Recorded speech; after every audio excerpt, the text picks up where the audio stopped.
happens if someone keeps telling you that you're insane?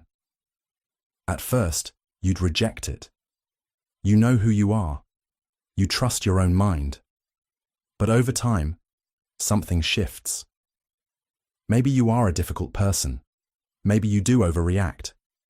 Maybe you're not as rational as you thought. And if enough doubt creeps in, you might start believing the one thing you never thought possible. Maybe they're right. This is gaslighting, a psychological weapon designed to make you question your own perception of reality. It's not just lying. It's erasing truth itself and replacing it with something more convenient for the manipulator. And the worst part, by the time you realize what's happening, if you ever do, you're already trapped. The term comes from a 1944 film, Gaslight, where a husband slowly convinces his wife that she's losing her mind. He dims the lights in their home, then denies that anything has changed when she notices. The goal? To make her doubt herself so completely that she becomes dependent on him. But this isn't just a movie trope. It's a real-world manipulation tactic used in toxic relationships, cults, politics, and even corporations. Gaslighting works because it destabilizes reality itself. It starts subtly.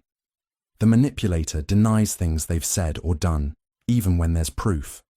I never said that. You're making things up. At first, you argue back. But over time, hearing the same denials over and over chips away at your confidence. Next, they attack your ability to think clearly. You're always so dramatic. You overanalyze everything. Soon, you start doubting your own judgment, convincing yourself that maybe you are the problem. Then comes emotional manipulation. Any reaction you have is dismissed. Why are you so sensitive? You always blow things out of proportion. The goal is to make you question your right to feel the way you do. Eventually, you start second-guessing your own emotions, apologizing when you shouldn't. And then, the final step, isolation. Gaslighters don't want you hearing outside perspectives, so they slowly cut you off from other influences. They tell you your friends are making you paranoid, that your family doesn't really understand you. Bit by bit, they become the sole authority on what's real. At this stage, they don't need to manipulate you anymore. You do it to yourself. You stop questioning them. You silence your own doubts before they even have a chance to surface. You accept their version of events, not because you want to, but because your mind no longer trusts itself to disagree. Gaslighting is terrifying because it doesn't just manipulate your thoughts, it rewrites who you are. It makes you abandon yourself, handing over control to someone else without even realizing it. And by the time you finally see the truth, if you ever do, it feels impossible to break free. Because how do you fight back when you don't even know what's real anymore? Brainwashing. In today's world, we see many people so brainwashed that they may seem completely disconnected from reality. They believe the unbelievable, defend the indefensible, and reject even the most obvious truths. But how does someone get to this point? What exactly is brainwashing? And what are the practical steps that make such a radical transformation possible? Brainwashing isn't just an idea from dystopian fiction. It's one of the most powerful and effective psychological manipulations in history. And the terrifying part? No one is truly immune to it. One of the most chilling real-world examples, the Jonestown Massacre. In 1978, over 900 people, including children, died after drinking cyanide-laced punch under the orders of cult leader Jim Jones. This wasn't a group of people who suddenly decided to follow a madman. They were conditioned, step by step, until their critical thinking was completely overridden. They truly believed they were making their own choices. That's the power of brainwashing. It doesn't force you to change. It makes you want to. So how does it actually happen? It follows a pattern: isolation, destabilization, indoctrination, and reinforcement.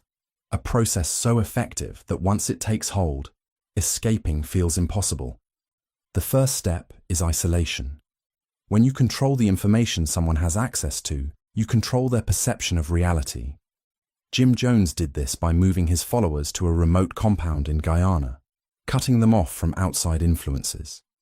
In everyday life, this happens in media bubbles, extremist groups, and even in toxic relationships, where only one perspective is constantly reinforced. The more someone's worldview is shaped by a single source, the less they question it. Next comes destabilization, breaking down a person's mental defenses. This is done through exhaustion, fear, and confusion. Cults use long sermons, erratic punishments, and emotional breakdowns. Governments use constant crisis narratives, making people feel like the world is too chaotic to understand without their guidance. The more mentally drained someone becomes, the more they rely on the manipulator to make sense of things for them. Then comes indoctrination, implanting new beliefs. The key here is reward and punishment cycles. If you conform, you're praised. If you question, you're punished. In cults, doubting the leader means exile. In real life, questioning certain ideologies can get you socially ostracized. Over time, this conditioning rewires the brain, making the new belief feel natural, even when it was forced upon you. Finally, there's reinforcement. Once brainwashing is complete, the new identity is constantly reinforced through rituals, groupthink, and identity-based loyalty. People stop questioning because their beliefs are now tied to their sense of self. They don't feel brainwashed, they feel enlightened. And that's the scariest part. Brainwashing doesn't feel like brainwashing when it's happening to you. It feels like truth. That's why people stay in abusive groups, fall for mass manipulation, and follow ideologies to extremes without ever questioning them. So how do you protect yourself? The first step is awareness. Brainwashing works by making critical thinking feel unnecessary or even dangerous. The moment you feel pressured not to question something, that's a red flag. The second step is exposure to multiple perspectives. If you only ever hear one side of a story, you are being controlled, even if you don't realize it. And the third step, pay attention to emotional manipulation. Fear, guilt, outrage, these are the tools used to override logic. Whenever your emotions are being used to shape your beliefs, stop and ask yourself, who benefits from me thinking this way? Because once your mind is rewritten, you won't even realize it happened. Love bombing. At first, it feels like something out of a movie. The attention is intoxicating. The affection is overwhelming. You've finally found someone who sees you, really sees you. They flood you with compliments, send constant texts, tell you you're special, that they've never met anyone like you. It's intense, exhilarating, almost too perfect. And that's because it is. This is love bombing, a psychological trick designed to make someone emotionally dependent before pulling the rug out from under them. It's not about genuine affection. It's a setup, a carefully crafted illusion. Love bombing works by hijacking the brain's reward system. When someone floods you with extreme positivity, your brain releases dopamine, the same neurotransmitter involved in addiction. It's a high, an emotional rush that feels impossible to walk away from. And that's exactly the point. In relationships, it might look like extravagant gifts, rushing intimacy, or intense declarations of love after only a few days. In friendships or workplaces, it's an instant connection, relentless praise, and flattery that feels almost surreal. But the real trick isn't in the excess, it's in the reversal. Because once the victim is hooked, the withdrawal begins. The good morning texts stop, the warmth fades, the compliments turn into cold indifference, or worse, criticism. Suddenly, the person who made you feel like the most special person in the world pulls away, leaving you scrambling to understand what went wrong. And here's where the real manipulation happens. Instead of recognizing the pattern, the victim blames themselves. They analyze every conversation, lower their boundaries, and work harder to fix what they think they did wrong. They chase the affection, not realizing that the honeymoon phase was never real to begin with.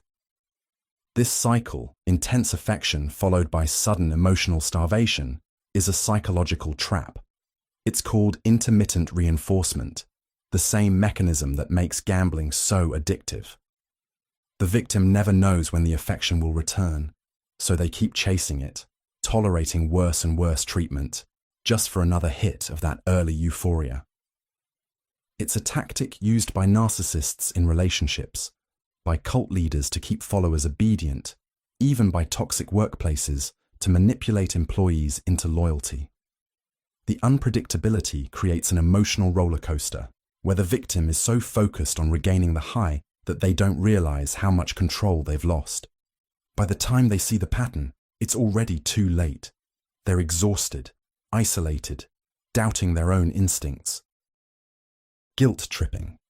There's a way to control someone without force, without threats, without a single raised voice. You don't have to argue, persuade, or command. All you have to do is make them feel guilty. Guilt tripping and shame inducement are some of the most powerful psychological weapons, capable of turning people into puppets without them ever realizing it. The victim believes they're acting out of free will, when in reality, their emotions are being manipulated like strings on a marionette. Think about it. How many times have you done something, not because you wanted to, but because you felt bad if you didn't? Maybe you agreed to a favor even though you were exhausted. Maybe you apologized for something that wasn't your fault. Maybe you stayed in a toxic relationship because leaving would make you feel like a terrible person. That's guilt tripping in action, and it's terrifyingly effective. The trick is simple. First, the manipulator plants the seed of guilt, subtly twisting reality to make the victim feel responsible for their suffering. A parent sighs, "After everything I've done for you, this is how you treat me." A friend says, "I guess I just don't matter to you anymore." A partner says, "I sacrificed so much for this relationship, and you're just going to walk away?" None of these statements directly tell the victim what to do. They don't have to. The guilt does all the work. But guilt alone isn't always enough. That's where shame inducement comes in. Guilt makes you feel bad about something you did. Shame makes you feel bad about who you are. It's not, "You forgot my birthday." It's, "You're a terrible friend." It's not, "You made a mistake at work." It's, "You're completely incompetent." When someone internalizes shame, they stop fighting back. They don't just feel like they did something wrong. They feel like they are wrong. And that is the ultimate form of control. Cult leaders, abusive partners, manipulative bosses, they all use this tactic to break people down, to make them easier to control. If you can convince someone that they are inherently flawed, that they owe you something, that they are never quite good enough, then they will spend their lives trying to prove otherwise. They will stay in situations they should leave, agree to things they don't want, and chase approval that will never truly be given. But here's the scariest part. Guilt tripping doesn't just come from other people. We learn to do it to ourselves. We hear these voices so often that they become part of our own inner dialogue. I shouldn't say no. I should be a better person. I don't deserve to be happy. And once someone starts shaming themselves, the manipulation is complete. They no longer need anyone else to control them. So how do you break free? The first step is recognizing the pattern. Ask yourself, are you doing something because you truly want to, or because you're afraid of being seen as selfish, ungrateful, or a disappointment? Are you accepting blame that isn't yours? Are you constantly trying to earn approval that keeps moving just out of reach? Once you start questioning the guilt, you strip it of its power. Because the truth is, no one else gets to decide your worth. And the moment you stop playing their game, the spell is broken. Cultivating dependence. There's a reason cult leaders, abusive partners, and authoritarian regimes rarely use physical chains. They don't need to. The most effective way to control someone isn't to lock them up. It's to make them believe they can't survive without you. This is the dark art of engineered dependence, a psychological trick designed to make people abandon their own independence, willingly handing over control to someone else. And it works because it taps into something fundamental, the human need for connection. It starts with removing options one by one, not through force, but through subtle manipulation. A partner insists, your friends don't really care about you. A group warns, Your family is toxic. You need to cut them out. A leader whispers, only we know the truth. The outside world is dangerous. At first, it feels like a suggestion, but soon it becomes a rule, then a belief, until one day you look around and realize there's no one left. Once isolation is complete, dependence takes over. The manipulator becomes the only source of validation, approval, security, even basic needs. They create problems only they can solve. They withhold kindness until obedience is guaranteed. In extreme cases, they control finances, decisions, even movement. The victim stops making choices for themselves, not because they don't want to, but because they've been conditioned to believe they can't. And here's the cruelest part. The victim thinks it's their choice. They aren't locked away. They aren't physically restrained, but they stay. Because their world has been rewritten so completely that leaving feels like stepping off a cliff. This method has been used throughout history. Cults sever members from friends and family, making the leader their only trusted source of truth. Abusive partners erode self-confidence until their victim believes they are nothing without them. Totalitarian governments censor information, ensuring their citizens feel powerless without the system that controls them.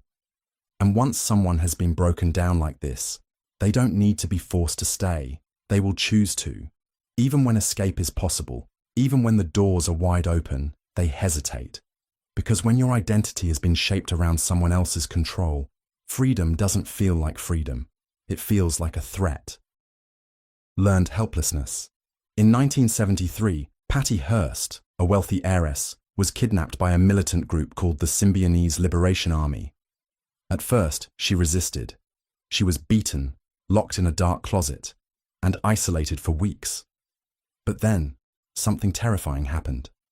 Months later, she was seen holding a gun, robbing a bank alongside her captors. The world was stunned. How does someone go from being a victim to willingly committing crimes with the very people who tortured them? This wasn't just a hostage situation.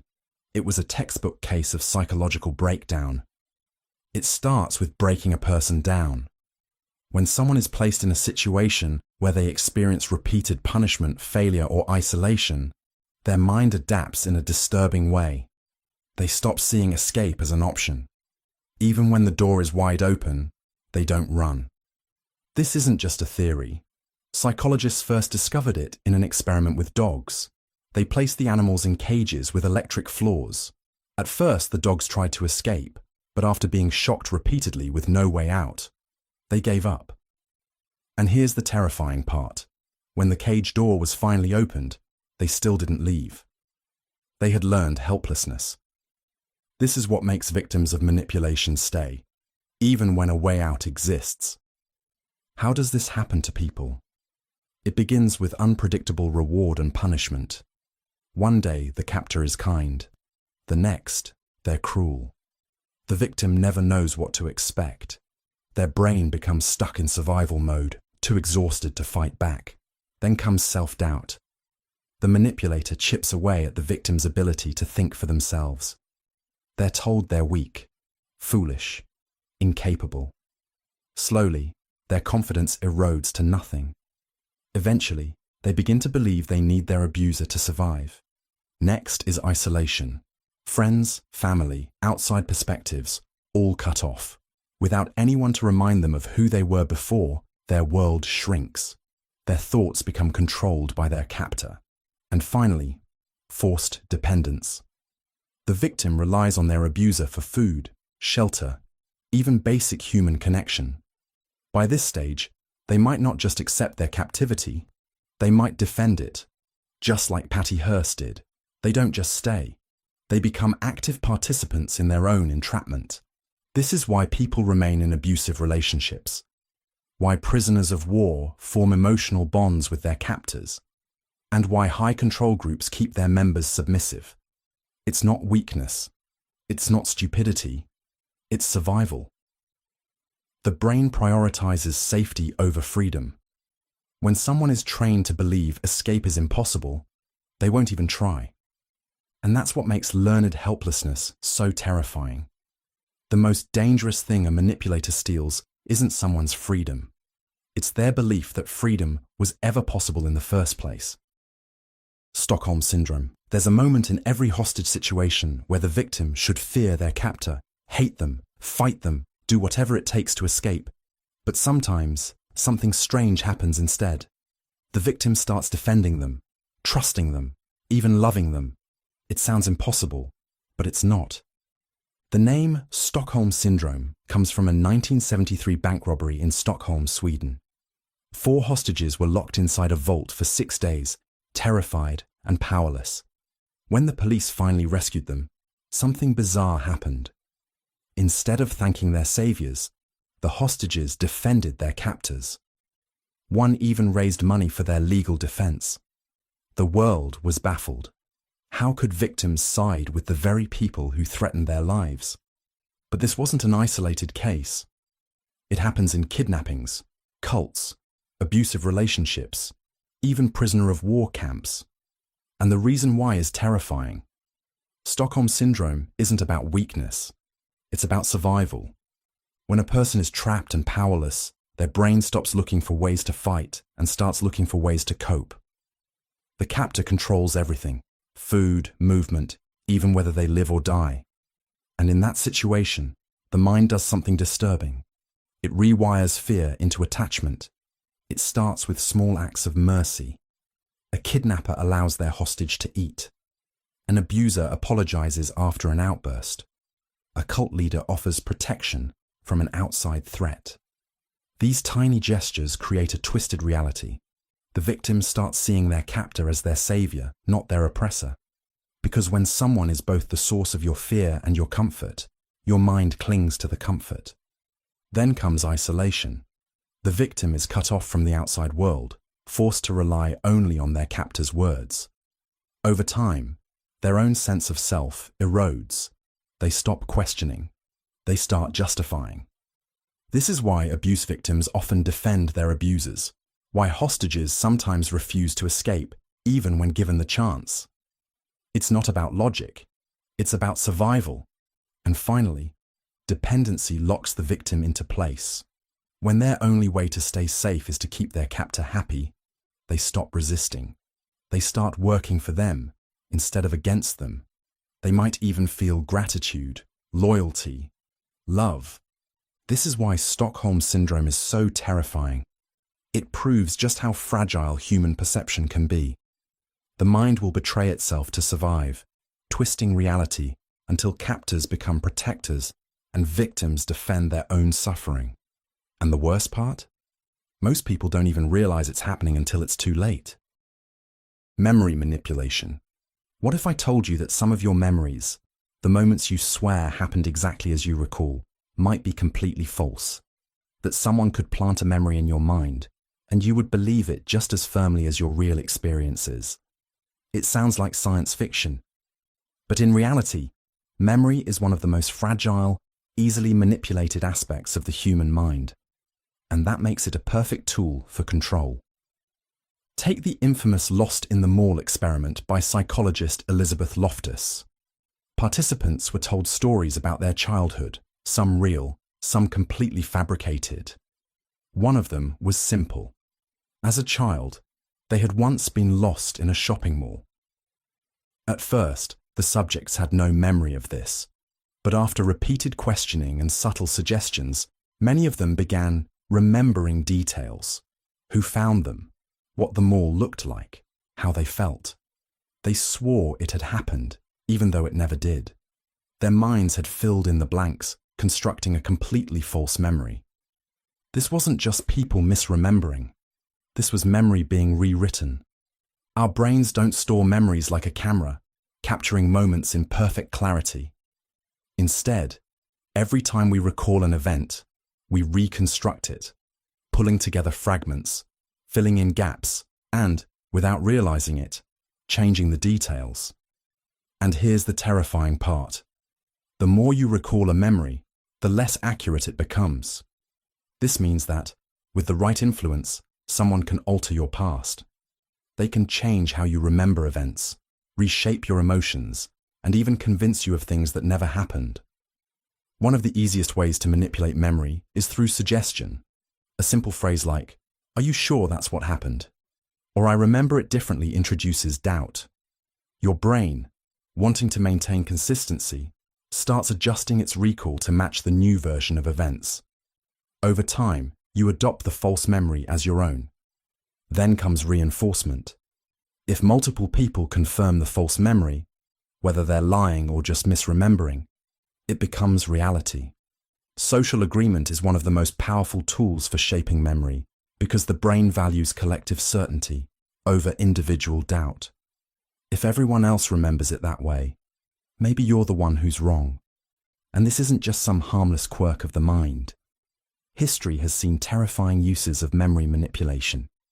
False confessions in criminal cases have been extracted by police interrogators, reconstructing events until the accused believes in their own guilt. In abusive relationships, manipulative partners rewrite history, convincing victims they were at fault for things they never did.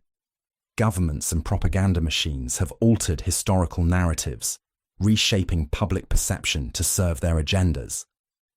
Memory is the foundation of identity. It shapes who we are, what we believe, and how we see the world. But what happens when someone else takes control of it? If your past can be rewritten, then so can your future. And by the time you realize your mind has been altered, if you ever do, it's already too late. Fear-mongering. Fear is the oldest form of control. It overrides logic, crushes independent thought, and turns people into willing followers. When someone is afraid, they don't analyze, they don't question. They just want to feel safe. And that's what makes fear-mongering and anxiety induction one of the most dangerous psychological tricks ever used. History is filled with examples of fear being weaponized to control entire populations. One of the most infamous, the Salem witch trials. In the late 1600s, paranoia gripped an entire town. People believed witches were lurking among them, hiding in plain sight. The fear became so overwhelming that neighbors turned against neighbors, accusations spread like wildfire, and logic ceased to exist. People confessed to crimes they never committed just to avoid execution, and those who didn't confess, they were sentenced to death anyway. Fear didn't just manipulate them, it made them destroy themselves, and you don't need a witch hunt for this trick to work. It happens everywhere. A manipulative boss keeps employees terrified of losing their jobs, so they never complain. An abusive partner convinces someone the world outside is dangerous, so they never leave. Politicians and media outlets use fear constantly, telling people that disaster is imminent, their way of life is under attack, and only one person, one system, one ideology can protect them. And the more afraid you are, the more control they have. This works because fear hijacks the brain. When you're anxious, your amygdala, the part of the brain that processes threats, goes into survival mode. Logical thinking shuts down, and you become hyper-focused on avoiding danger.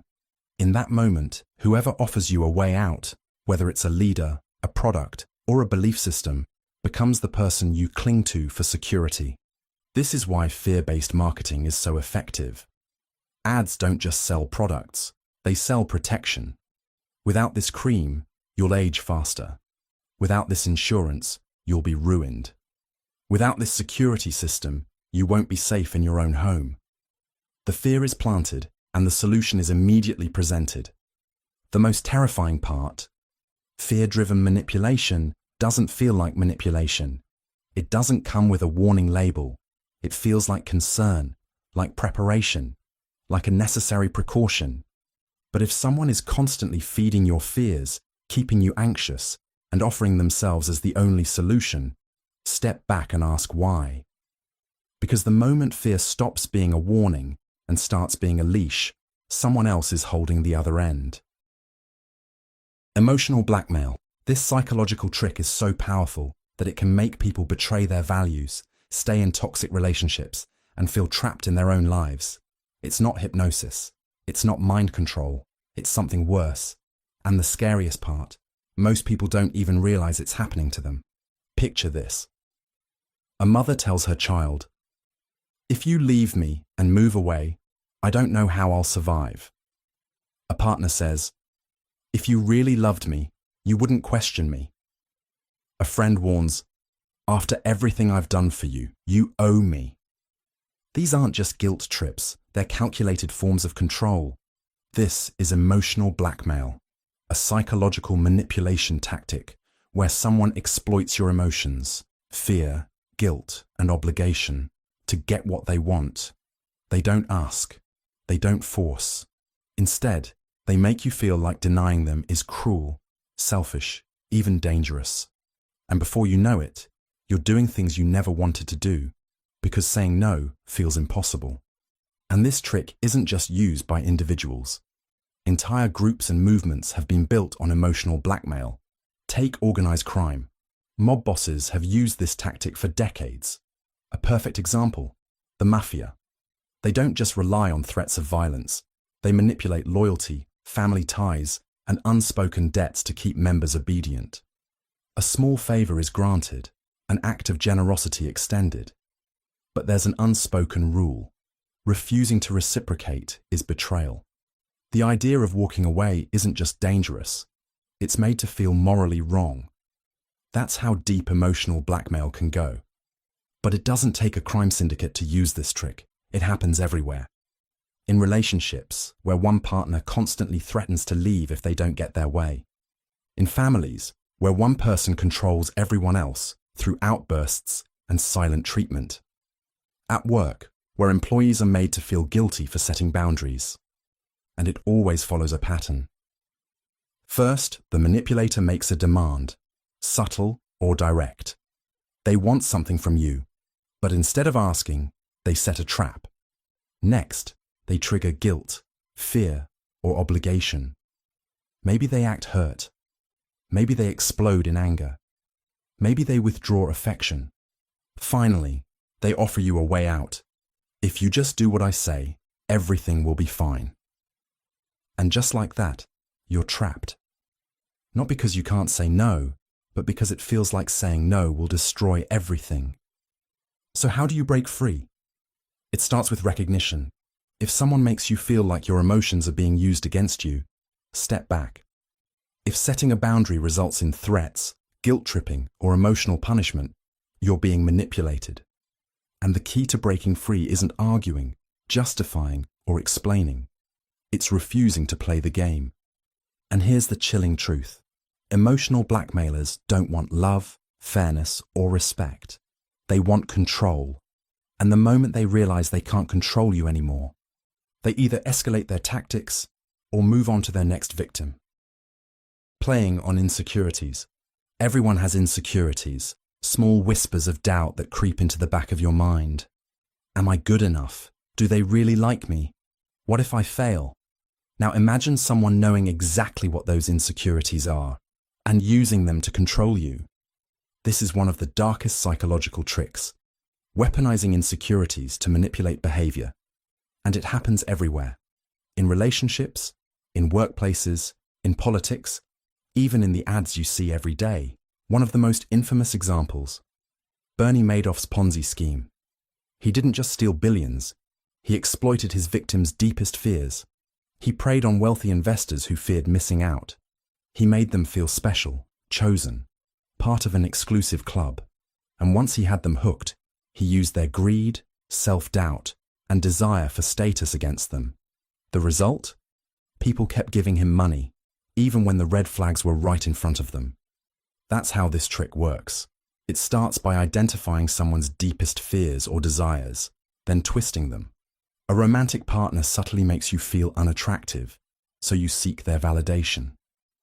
A boss hints that you're replaceable, so you work harder for less. A friend constantly reminds you of your past failures to keep you in check. The goal? To make you dependent. Dependent on their reassurance, their approval, their protection. And here's why it's so effective. Insecurities cloud judgment. When someone makes you feel like you're not good enough, you start to second-guess yourself.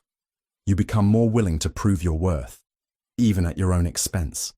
And the worst part, they control the supply of validation.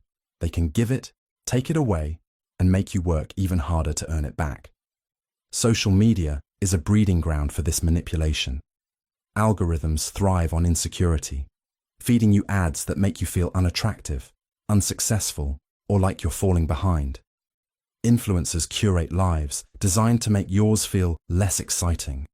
Companies sell you solutions to problems you didn't even know you had, until they pointed them out. But it's not just corporations that use this trick. It happens in families, friendships, and relationships. A toxic parent constantly reminding their child that they'd be nothing without them. A jealous friend downplaying your achievements so you never feel truly successful. A partner chipping away at your confidence, making you feel lucky to have them. Over time, these tactics break people down, making them easier to control. So how do you fight back? First, recognize the pattern. If someone's words or actions make you feel small, uncertain, or like you have something to prove, take a step back. Are they actually trying to help you grow, or are they making you dependent on their validation? Second, rebuild your confidence outside their influence. The less power someone has over your self-worth, the harder it is for them to manipulate you. And finally, remember this: no one who truly cares about you will ever use your insecurities against you. Because the most dangerous thing about this trick isn't just that people fall for it, it's that they often don't even realize it's happening until it's too late. Triangulation, a psychological trick so subtle it can turn the most confident person into an anxious wreck. It makes people question their worth, their relationships, and even their grip on reality, without them ever realizing it's happening. This is triangulation and jealousy induction, one of the most effective manipulation tactics used in toxic relationships, workplaces, and even politics. At its core, triangulation is about introducing a third person, real or imagined, into a dynamic to create tension, competition, or insecurity. It's a classic move in manipulative relationships. A controlling partner casually mentions how attractive or successful someone else is. They compare their victim to an ex, implying they aren't measuring up. Sometimes, they even fabricate outside interest just to provoke a reaction. It doesn't seem like direct manipulation at first. It's just a comment, just a story, just a harmless observation. But over time, it changes everything. Because the victim starts to compete for validation. They feel replaceable. They work harder to prove themselves. They stop focusing on whether the relationship is healthy and start obsessing over how to be good enough. Jealousy induction is the next step. Instead of just mentioning a third party, the manipulator actively stirs doubt and insecurity. They flirt in front of their partner. They praise someone else excessively. They make sure their victim sees the attention they supposedly receive. And with every calculated move, the victim grows more desperate for reassurance, because the more unstable they feel, the easier they are to control. And this isn't just in romantic relationships. It happens everywhere. In workplaces, a toxic boss pits employees against each other, constantly favoring one person over the rest to keep everyone on edge. In families, a parent compares their children, creating rivalry instead of connection. In politics, leaders divide people into factions, turning them against each other to maintain power. But why does it work? Because humans are wired for social validation. When someone we care about or respect suddenly introduces competition, our brains go into survival mode. We crave reassurance. We want to be chosen. And that desperation makes us vulnerable, willing to do anything to regain favor. The true danger of triangulation is how it rewires thinking. It shifts the victim's focus from, is this relationship good for me, to what can I do to be good enough? It fosters paranoia, self-doubt, and emotional dependence, all while making the manipulator seem desirable, powerful, or in control. So how do you stop it? First, recognize the pattern. If someone is making you feel like you're in constant competition, step back and ask, who benefits from this? Healthy relationships don't require you to prove your worth against someone else. Second, refuse to play the game. The moment you stop reacting, the manipulator loses power. And finally, prioritize self-worth. The stronger your sense of value, the harder it is for someone to manipulate you with comparison and jealousy. At its core, triangulation is a game of control, designed to keep people emotionally unstable and seeking approval. But once you see it for what it is, you don't have to play. And the moment you refuse to play, the game is over. Public shaming. For centuries, public shaming has been one of the most effective tools of control. It can strip a person of their dignity, isolate them from their community, and turn them into a cautionary tale. Whether it's a medieval village gathering to mock a criminal in the stocks or a social media mob tearing apart someone's reputation, the psychology behind it remains the same. Public shaming isn't just about punishment. It's about breaking a person down so completely that they accept their own destruction. One of the most infamous examples, the Salem witch trials. In 1692, innocent people, mostly women, were dragged into the public eye, accused of being witches, and forced to confess under extreme pressure. The accusations weren't built on evidence, but on fear, hysteria, and the overwhelming power of public condemnation. Once someone became a target, their fate was sealed. Because when a crowd forms, reason disappears. But why does public humiliation work so well? The answer lies in one of our deepest, most primal human fears: social rejection. Humans are wired for connection. We survive in groups. To be cast out means danger. In ancient times, exile from a tribe was often a death sentence. And while today's world may not physically exile people, public humiliation triggers the same biological terror: the fear of being completely alone, despised, and powerless. And it doesn't just happen on a massive scale, it happens everywhere. In workplaces, where a boss ridicules an employee in front of others. In classrooms, where a student is shamed for making a mistake. In relationships, where one partner humiliates the other in front of friends. It's a power move, designed to make the victim feel small, weak, and dependent on the person or group that shamed them. And here's where the psychological trap deepens. After the humiliation, many victims seek approval from their abuser. Instead of fighting back, they try to regain acceptance, making them even easier to manipulate. And now, social media has taken public shaming to a new level. A single mistake, a poorly worded tweet, a misunderstood joke. Within hours, thousands of strangers become judges, juries, and executioners. The larger the crowd, the less individual responsibility anyone feels. It becomes a feeding frenzy of outrage. And once someone has been branded as bad, the internet rarely forgives. But public shaming isn't just about punishing individuals, it's about controlling everyone else. When someone is humiliated in front of others, it sends a warning. Step out of line, and this could be you. It enforces social norms, not necessarily because they're right, but because the fear of humiliation is stronger than the will to resist. So how do you protect yourself against public shaming? The first step is to recognize its purpose. It is designed to control you through fear. The moment you understand that, the power of shame begins to weaken. Refusing to engage with it, standing your ground, and rejecting the guilt trap are the strongest ways to break free.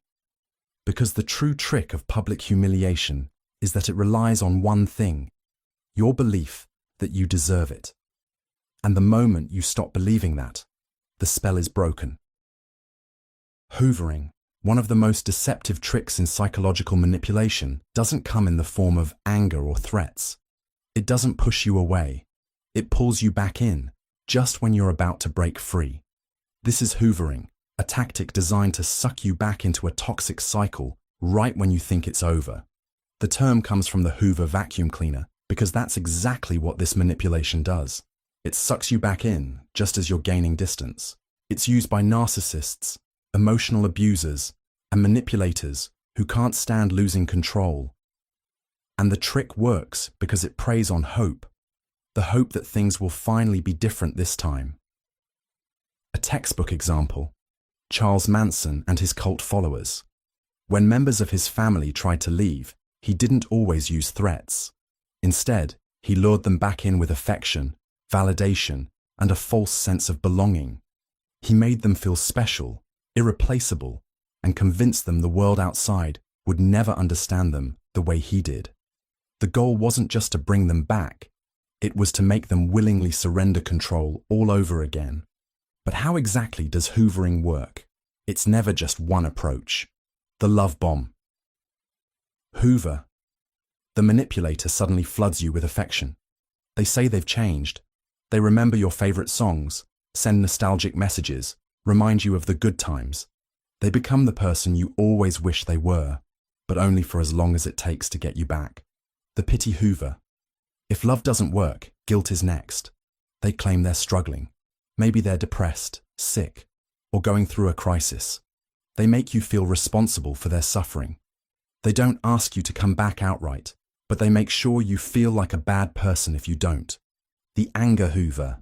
And if guilt fails, they lash out. They blame you, call you heartless, try to make you jealous by posting about how much happier they are without you. But the goal isn't to move on. It's to provoke a reaction, any reaction, to keep you emotionally hooked. And here's why it works. The brain craves closure.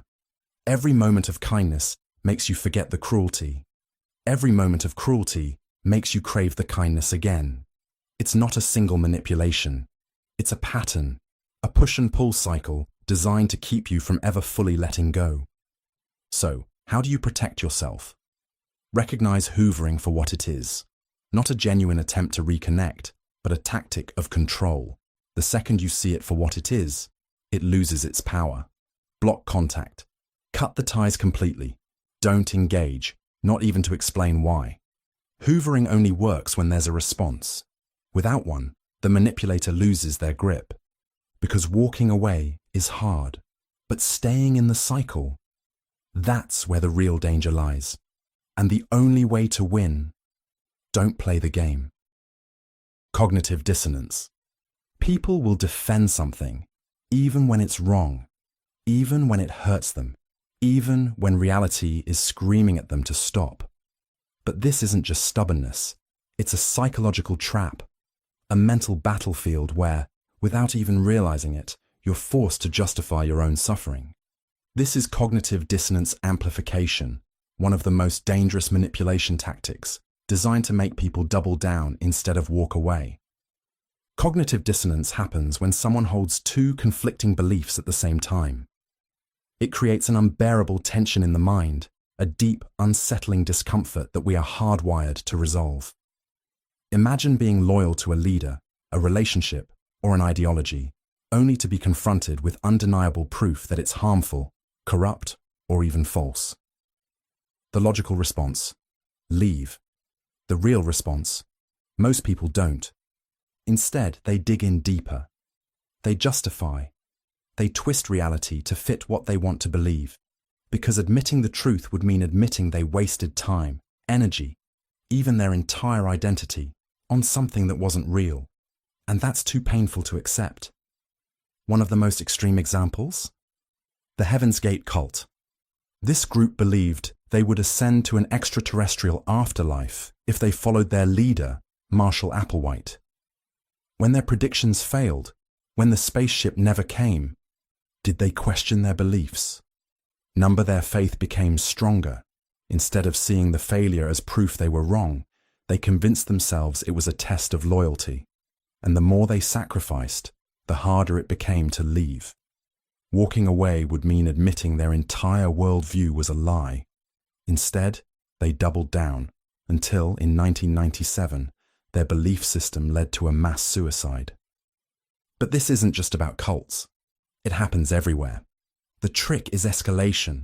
A manipulator starts small, convincing you to accept a minor contradiction, a little hypocrisy, something that feels wrong, but not wrong enough to walk away.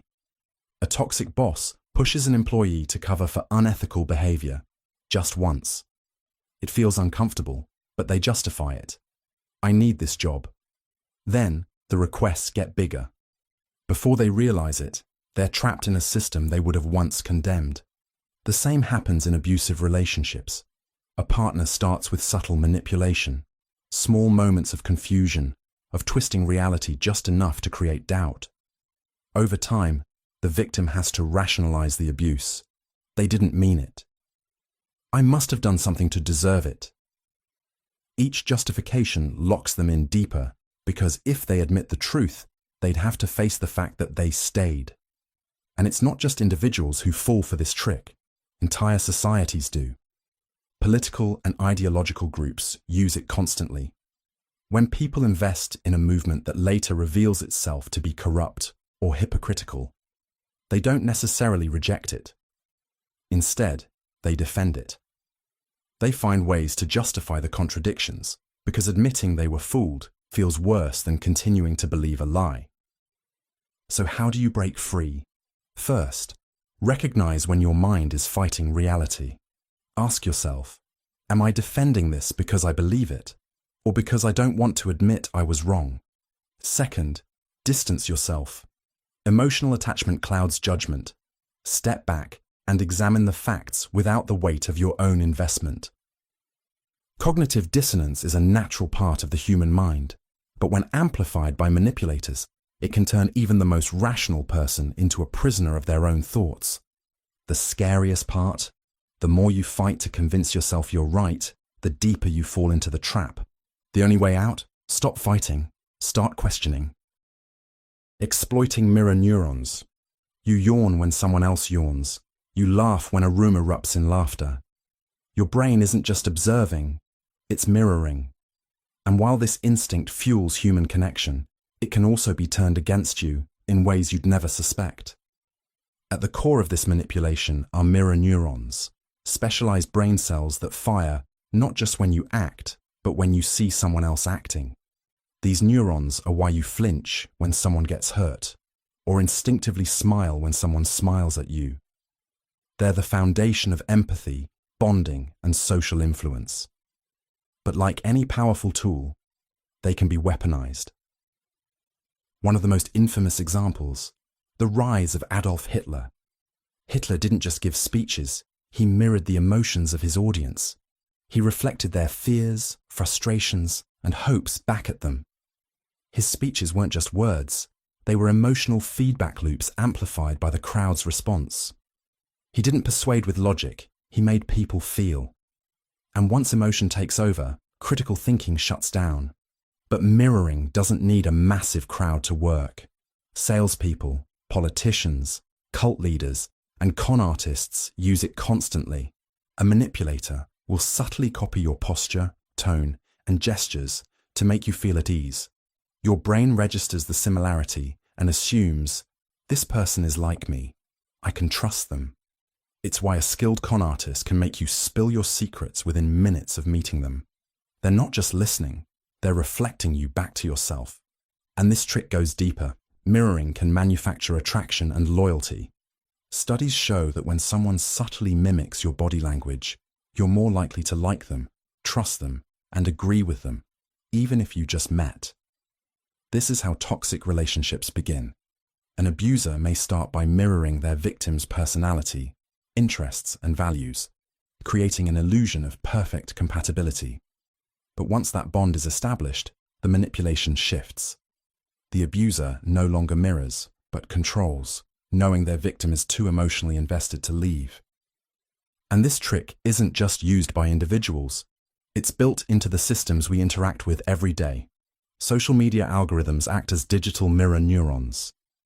Ever notice how platforms feed you content that aligns with your existing beliefs? That's not an accident. The algorithm reflects back what you already think and feel, strengthening your biases and filtering out anything that challenges them. Over time, this creates echo chambers, polarization, and an inability to see other perspectives. So how do you protect yourself? First, recognize when you're being mirrored. If someone copies your mannerisms too closely or reflects your emotions too perfectly, pause and question their intentions. Second, disrupt the pattern. Change your posture, shift topics, or introduce an unexpected idea. A genuine person will flow naturally with the conversation. A manipulator will struggle, They rely on predictability to maintain control. Mirror neurons make us human. They help us connect, learn, and empathize. But in the wrong hands, they become a tool for manipulation, turning your own instincts against you. And the most terrifying part? When done well, you won't even realize it's happening. Exploiting empathy. Most people see empathy as a strength, the foundation of trust, connection, and human kindness. But in the wrong hands, it's a weapon, one that can be twisted, exploited, and used to control. The most dangerous manipulators don't force their victims into submission. They make them feel like they're choosing it. Take Munchausen syndrome by proxy, a disturbing example of weaponized empathy. A caregiver fabricates or induces illness in someone under their care, often a child, convincing them that they're sick. The victim suffers real pain, becomes completely dependent, and never questions the person hurting them, because they believe they're being helped. Meanwhile, the abuser enjoys the sympathy, attention, and control that come from being seen as a devoted caretaker. This is how manipulators trap people using their own compassion against them. The trick is simple. Create a problem that makes someone feel responsible, then present yourself as the only solution. It starts with subtle guilt, statements like, "You're the only one who understands me. If you leave, I don't know what I'll do." The goal: make the target feel irreplaceable while slowly eroding their autonomy. And if someone resists, that's where compassion fatigue comes in. The manipulator increases their emotional demands, overwhelming their victim until they break down from exhaustion. At some point, giving in feels easier than resisting. And this technique is everywhere. Cults convince followers to abandon their lives for a greater purpose, framing doubt as selfishness. Toxic relationships trap one partner in endless cycles of pity and guilt, forcing them to stay. Scammers pose as victims, sending desperate messages that make you feel like you're the only person who can help. And the scariest part? The more empathetic someone is, the easier they are to manipulate. Because once your compassion becomes an obligation, you stop seeing the trap and start justifying the chains. Obligation. A small favor can feel harmless, even thoughtful. Someone buys you lunch, and the next time, you feel an unspoken need to return the gesture. A friend helps you move, and suddenly you hesitate when they ask for a favor, even if it's inconvenient. It's not forced, it's not demanded, but the weight of obligation lingers. This instinct, the need to reciprocate kindness, is natural. It holds friendships together, builds trust, and keeps social exchanges fair. But when used as a tool for control, it becomes something else entirely. In the 1970s, members of the Hare Krishna movement stood in airports, handing out flowers to strangers. No catch, no expectation, just a gift. But moments later, they would ask for a donation. And most people, even those who didn't want the flower, gave them money. Not because they had to, but because they felt they should. A simple act of generosity became a carefully crafted trap, bringing in millions of dollars from people who simply didn't want to seem ungrateful. This is how the reciprocity principle works. It doesn't demand. It makes you feel like saying no is wrong. It starts with small things, a compliment, a favor, a helping hand, until the sense of debt grows. And when someone calls in that debt, rejecting them feels like breaking an unspoken contract. In personal relationships, this kind of obligation can turn into quiet manipulation. A partner showers you with gifts and attention, then later reminds you how much they've done for you when they need something in return. A friend who has always been generous suddenly makes you feel guilty for not being as available as they want. The balance shifts, and what once felt like kindness becomes something you can't refuse. This tactic extends beyond personal interactions. Businesses give free samples because they know people are more likely to buy after receiving something at no cost. Charities send small gifts in the mail before asking for donations, making it harder to ignore the request. Scammers pretend to help before making their ask, ensuring you feel obligated to return the favor. And the weight of obligation isn't easy to shake. It lingers, making people stay in bad situations, agree to things they wouldn't normally accept, and hesitate when they should walk away. Recognizing this trick is the first step to avoiding it. Not every favor needs to be repaid. Not every act of kindness comes with strings. If saying no makes you feel guilty, ask yourself, was this really a gift, or was it a transaction disguised as one? Divide and conquer. Two people, once inseparable, suddenly find themselves questioning everything about each other. The trust they built over years starts to crack, not because of anything they did, but because someone else wanted it that way. A rumor here, a twisted truth there. Small calculated actions designed to drive a wedge between them. And once that wedge is deep enough, the person who planted it owns the game. This is divide and conquer, a manipulation strategy so effective that it has been used for centuries to control groups, dismantle alliances, and consolidate power. It works by breaking apart unity, making sure people are too distracted by conflict to notice who's pulling the strings. History is full of examples. The British Empire used this strategy to control vast territories, turning local groups against each other so they were too busy fighting among themselves to challenge colonial rule. Authoritarian leaders do the same, stoking division among their people, whether through political factions, social groups, or manufactured outrage, to prevent anyone from uniting against them. But this isn't just a strategy used on grand scales. It happens in everyday life. A manipulative boss pits employees against each other, ensuring no one trusts their co-workers enough to push back against unfair treatment. A toxic partner creates tension between their significant other and their friends or family, making sure they become the only trusted influence. Narcissists thrive on this trick, subtly spreading misinformation to make sure no one around them forms a strong enough bond to resist their control. The key is isolation. When people no longer trust each other, they become dependent on the manipulator.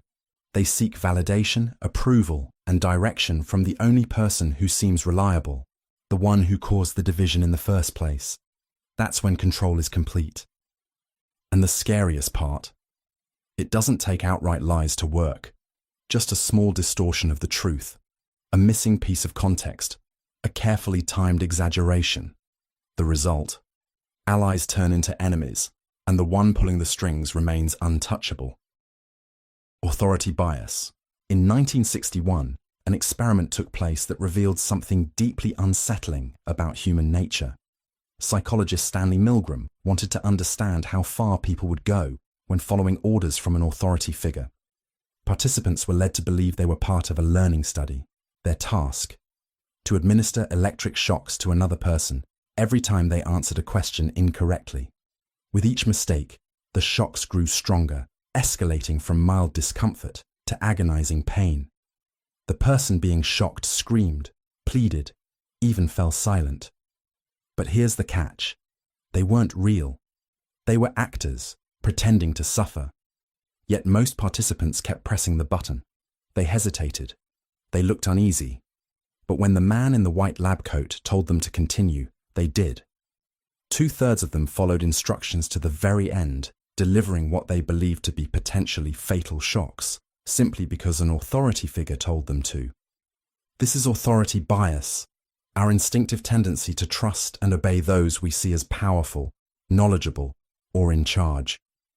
It's the same psychological mechanism that makes us follow doctors' orders without question, believe news anchors without verifying facts, or obey workplace policies even when they don't make sense.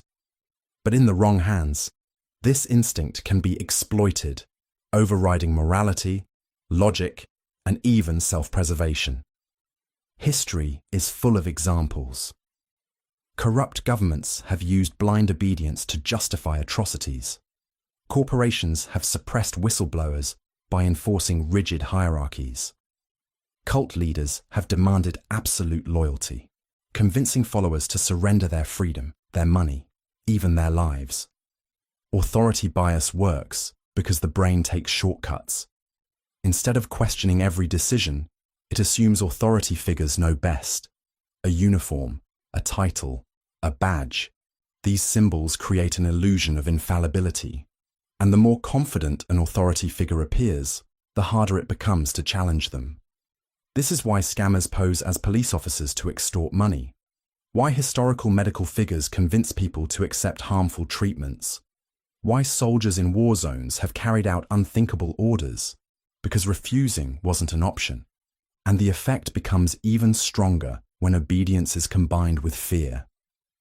When an authority figure not only commands, but also threatens, whether subtly or openly, resistance becomes nearly impossible. People comply even when they know something is wrong, because defying authority feels dangerous. The most disturbing part? You don't even need real authority to exploit this bias, just the illusion of it. A uniform, a fake badge, a confident tone, these are often enough to make people comply without question. The most effective tricks don't force people into submission. They make them willingly hand over control. Scapegoating. History repeats itself, not because people don't learn, but because manipulation works. And one of the oldest, most dangerous psychological tricks is scapegoating, the art of blaming a single person or group for problems they didn't create. It's a tactic so powerful that it has fueled witch hunts, toppled governments, and destroyed countless lives. A perfect example: the Salem witch trials. In the late 1600s, paranoia gripped the Massachusetts Bay Colony. Strange illnesses, crop failures, rising tensions. People needed answers. And instead of facing the complexities of reality, they turned to a simple, chilling conclusion: witchcraft.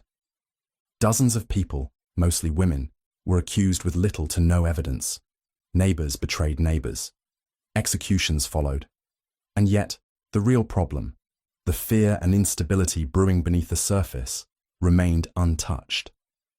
Because scapegoating isn't about finding the truth, it's about controlling the narrative. So why does it work so well?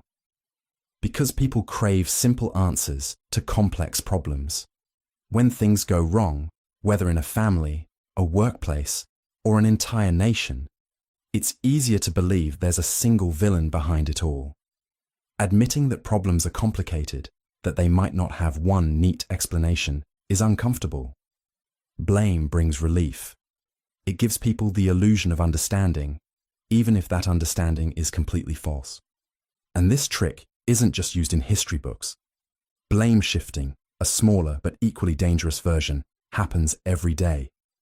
A cheating partner accuses their spouse of being paranoid. A corrupt politician blames the media for their downfall. A failing CEO pins the company's collapse on lazy employees. It's a psychological sleight of hand, redirecting attention so the real problem stays hidden. And the more this trick is used, the harder it becomes to see the truth. The scapegoat becomes the distraction. The real causes of the problem remain untouched, and people become so invested in their blame that they reject any evidence that contradicts it. This is how entire groups have been persecuted throughout history, not because of what they did, but because someone needed a villain. So, how do you avoid falling into this trap? Look beyond the obvious. If a problem is being reduced to a single enemy, ask yourself, who benefits from this? What's being ignored while all attention is focused on the scapegoat? And most importantly, are you being manipulated into believing an easy lie over a difficult truth? Because the most effective form of control isn't force, it's fear. And when that fear is given a face, a name, a scapegoat, it becomes the perfect weapon. Social proof exploitation. In 1968, a woman named Kitty Genovese was attacked outside her apartment in New York. She screamed for help for nearly half an hour. Dozens of people saw or heard the assault, yet no one intervened. No one called the police. Everyone assumed someone else would step in.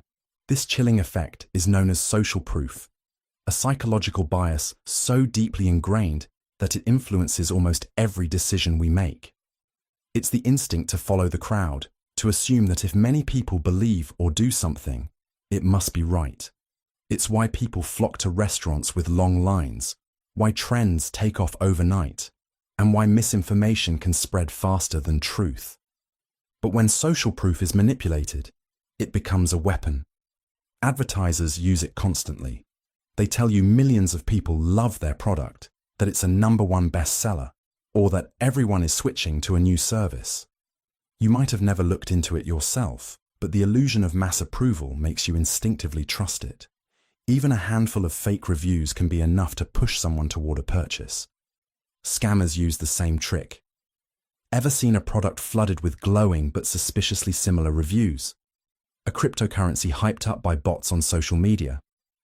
A sudden surge of accounts promoting a false narrative? These tactics manufacture credibility where none exists.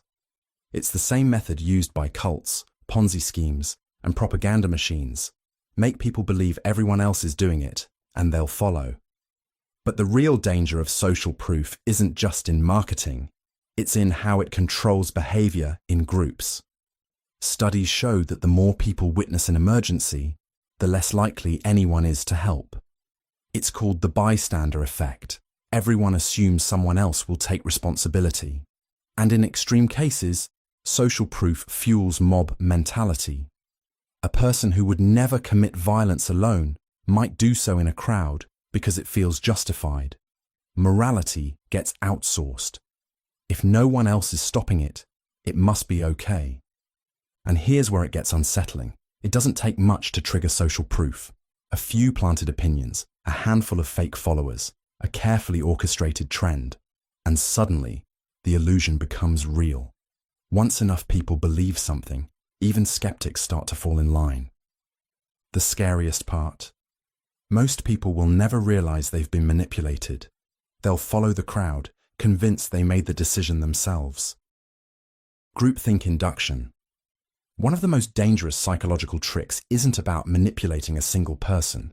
It's about influencing entire groups until questioning the consensus feels impossible.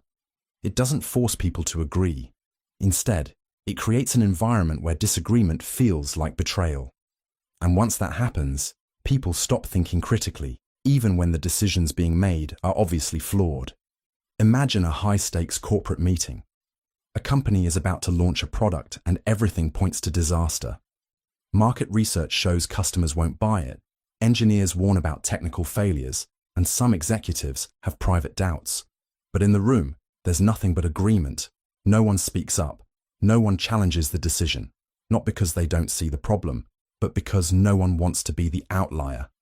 This is groupthink, a psychological phenomenon where the need for unity overrides logic, skepticism, and even self-preservation. When people are part of a group, they instinctively prioritize harmony. Dissent feels uncomfortable. Doubt makes you an outsider. And when the loudest, most dominant voices set the tone, everyone else follows, often without realizing it. It happens gradually. Maybe an authority figure expresses a strong opinion, and others instinctively align with it. Maybe the group values agreement so much that disagreeing feels like an attack. Over time, the pressure to conform becomes stronger than the pressure to be right. People suppress their doubts, rationalize bad ideas, and convince themselves that if everyone else agrees, it must be the right decision. And the consequences? Disastrous. History is full of catastrophic decisions fueled by groupthink. Failed military invasions, financial collapses, political disasters. Moments where, in hindsight, the flaws were obvious, but no one spoke up when it mattered. And the most dangerous part, inside the groupthink bubble, people don't feel manipulated. They believe they're thinking for themselves. But in reality, they're just echoing the voices around them. Cultivating a false identity. Some manipulators don't just lie, they become the lie. They shape their identities to fit whatever will make people trust them, molding themselves into whoever they need to be. This isn't just deception, it's performance. And when done well, it's nearly impossible to detect. Frank Abagnale, the real-life con artist behind Catch Me If You Can, pulled off one of the most audacious identity scams in history. Before the age of 21, he had successfully posed as a pilot, a doctor, and a lawyer, bluffing his way into positions of authority with nothing but charm, confidence, and carefully chosen details. His entire persona was an illusion, but it worked because he understood a fundamental truth. People don't question what looks real enough. We instinctively judge others based on surface-level cues. Someone who acts like they belong, who speaks with conviction, who looks the part. Our brains fill in the gaps, assuming they must be who they claim to be. A skilled manipulator doesn't just tell lies. They create a version of themselves that people want to believe. And once they establish a false identity, something strange happens. The illusion feeds itself. Others begin reinforcing it, vouching for the manipulator, defending them, even ignoring red flags. If enough people believe the lie, it becomes reality. Cult leaders convince their followers of divine wisdom. Scammers build reputations that seem untouchable. Even entire societies have been swayed by figures who were never who they claim to be. A false identity doesn't just fool others. It can warp the manipulator's own sense of reality. When someone fully embraces their fabricated persona, the line between deception and truth disappears, for them and for everyone around them. And once that happens, even they may no longer know what's real. The seeds of self-doubt. You don't need chains to keep someone trapped. Sometimes all it takes is a whisper in their mind, one that makes them question everything they once knew about themselves. The most insidious form of control doesn't come from force or coercion. It comes from planting a simple thought. What if I'm not good enough? This is the art of sowing self-doubt, a psychological trick that can dismantle confidence, reshape reality, and keep someone locked in a cycle of second-guessing themselves. And the worst part? Once the seed is planted, most people water it themselves. A classic example, the infamous Milgram experiment. While it's often remembered for obedience to authority, there's something more subtle at play. Participants weren't just pressured into shocking others. They were gradually led to doubt their own moral instincts. At first they resisted, but after being repeatedly told, "It's fine, keep going. You have to do this," many began to question their own judgment. If they hesitated, the authority figure reassured them. And with each step forward, their resistance weakened. By the end, they weren't just following orders. They had convinced themselves that their hesitation was misplaced, that maybe they were overreacting. That's how self-doubt works. It doesn't strike all at once. It seeps in slowly, often through calculated, strategic manipulation. It can start with a simple comment. "Are you sure that's the right choice? That doesn't sound like you. You always mess things up like this." When repeated enough, it forces the brain to spiral. It makes people look for evidence that maybe, just maybe, those doubts are true. And once someone starts believing it, their confidence collapses like a house of cards. Skilled manipulators use this to control others without ever lifting a finger. If you make someone doubt themselves enough, they'll look to you for validation. They'll become dependent on your approval, constantly seeking reassurance that they're making the right choices. Over time, they lose trust in their own judgment and start deferring to the person who knows better. This is how toxic relationships thrive. It's how abusers keep their victims trapped. It's how cult leaders maintain absolute authority. But here's the most terrifying part. Self-doubt, once ingrained, doesn't just go away. Even if the manipulator disappears, the seeds they planted continue to grow. The voice of doubt remains, whispering, "Maybe they were right about me." And that's why this trick is so dangerous. It doesn't just break people, it makes them break themselves. Emotional contagion exploitation. Have you ever walked into a room and immediately felt the energy shift? Maybe a single glance at someone's expression made you tense up, or a friend's excitement instantly lifted your mood. This isn't just intuition, it's a psychological phenomenon known as emotional contagion. And in the wrong hands, it's one of the most dangerous manipulation tactics ever used. Emotional contagion is the subconscious transfer of emotions from one person to another. Humans are wired to mirror emotions. It's part of how we connect, empathize, and communicate. If someone around you is anxious, your brain picks up on their cues, body language, tone, facial expressions, and before you know it, you start feeling anxious too. This happens automatically, without conscious awareness. And that's exactly what makes it so easy to exploit. A terrifying example of this in action: mass hysteria. Take the Salem witch trials. One person shows fear, another reacts, and soon an entire town is swept up in paranoia. Nobody questions the source. They just react to the emotional waves spreading around them. The same effect plays out in financial crashes, riots, and even cult dynamics. When people around you panic, you feel the urgency too, even if there's no logical reason for it. Manipulators use emotional contagion to control people without ever needing to say, "Do this." Instead, they create an emotional atmosphere that makes people want to comply. A leader radiating confidence can make their followers ignore obvious flaws. A narcissist feigning sadness can guilt-trip someone into staying in a toxic relationship. A salesperson hyping up a product can make you feel like you need to buy it, simply because their enthusiasm is infectious. Studies show that even faked emotions can trigger genuine responses. A manipulator can manufacture anger, fear, or excitement, and the people around them will absorb and reflect those feelings without realizing they're being played. And once you're emotionally hooked, your ability to think critically starts to fade. It's why political figures rally crowds into a frenzy, why cult leaders maintain unwavering authority, and why toxic relationships often feel impossible to leave. When someone controls the emotional climate, they control the people within it. The next time you feel an emotion rising that wasn't there before, stop and ask, is this mine? Or was it planted there? Because not every feeling you experience is truly your own.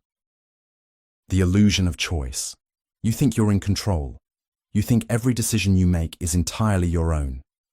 But what if I told you that, more often than not, your choices are being carefully orchestrated, designed to make you feel like you're in charge when, in reality, you're just following a predetermined path? This is the illusion of choice, one of the most deceptive and manipulative psychological tricks ever used. Think about a restaurant menu. You sit down, glance at the options, and decide between the steak, the pasta, or the salad. But did you ever question why those specific options are there in the first place? Why is there no burger, no sushi? The truth is, your decision was already limited before you even had a chance to think about it. This trick is everywhere, from politics to marketing to everyday interactions. And it works because people don't usually question the choices they're given. One of the most famous real-world examples: supermarkets. You walk in, planning to grab a loaf of bread, and before you know it, you're walking out with 3 extra things you never planned on buying. How? Store layouts are deliberately designed to guide your movements, steering you toward impulse purchases while making you believe you're shopping freely. But the illusion of choice doesn't just exist in retail. It shapes our opinions, beliefs, and even our behaviors. Ever noticed how political debates always boil down to 2 opposing sides? You're told you must pick one or the other, when in reality, the framework of the argument was already set before you got involved. By limiting the choices, the person in control ensures that no matter which option you pick, the outcome still serves their agenda. Marketers use this trick constantly. A company might offer 3 pricing tiers for a product: one cheap, one expensive, and one just right in the middle. Most people choose the middle option, thinking they've made a rational decision. But that middle price point was strategically placed to push you toward it. You were never really choosing freely. You were being nudged in a specific direction. This concept is even more sinister when it's used in personal relationships. Ever had someone say, "You can either do this my way or we can end things"? That's not a real choice. That's control disguised as compromise. It forces you to accept a limited set of options, making you feel like you had agency when, in reality, you were trapped from the start. The illusion of choice thrives on the assumption that having some options equals true freedom. But real freedom isn't just picking from a list. It's questioning who made the list in the first place. The scariest part? The best manipulators don't need to take away your choices. They just need to make you believe you had control all along. Anchoring bias exploitation. How much would you pay for a cup of coffee? $10? $5? $1? Whatever number popped into your head first, chances are it wasn't completely random. It was anchored to something. Maybe the price of coffee at your favorite cafe, maybe a ridiculous $10 figure I just mentioned. But what if I told you that your perception of value, fairness, and even reality itself can be hijacked by a simple trick known as anchoring bias? And the worst part, you'd never even notice it happening. Let's look at a classic example. Imagine you walk into a store and you see a high-end watch marked at $10,000. That's absurdly expensive, right? But right next to it, there's another watch for $2,000. Suddenly, it doesn't seem so bad. Why? Because your brain just got anchored to the first higher price. Even if you weren't planning to buy anything, the comparison makes the second option feel reasonable, when in reality, it's still overpriced. This trick isn't just used in sales. It's everywhere. Ever noticed how restaurants have one or two ridiculously expensive dishes on the menu? Those aren't meant to be bestsellers. They exist solely to make everything else seem affordable. Marketers, salespeople, even politicians, all use anchoring to subtly control how you perceive information. But it gets even darker. Anchoring isn't just about money. It can manipulate beliefs, emotions, and decisions. Imagine you're negotiating for a job salary.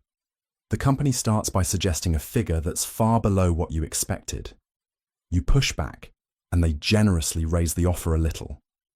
Now, instead of negotiating based on what you deserve, you're negotiating based on the lowball number they planted in your head.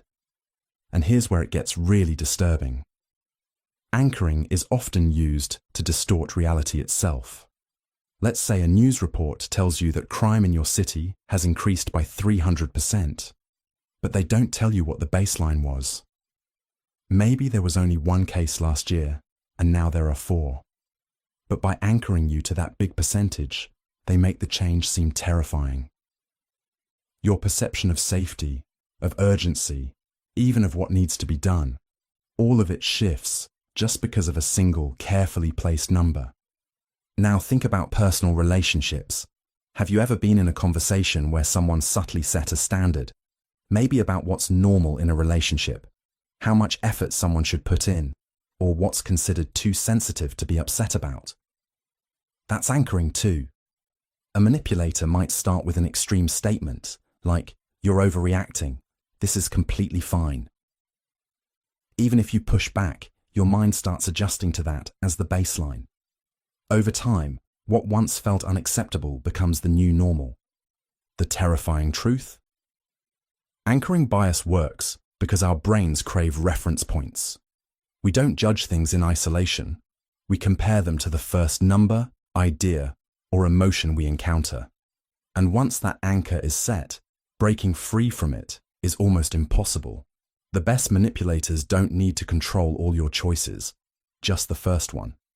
Because once that anchor is in place, the rest of your decisions will fall exactly where they want them to. Framing affects manipulation.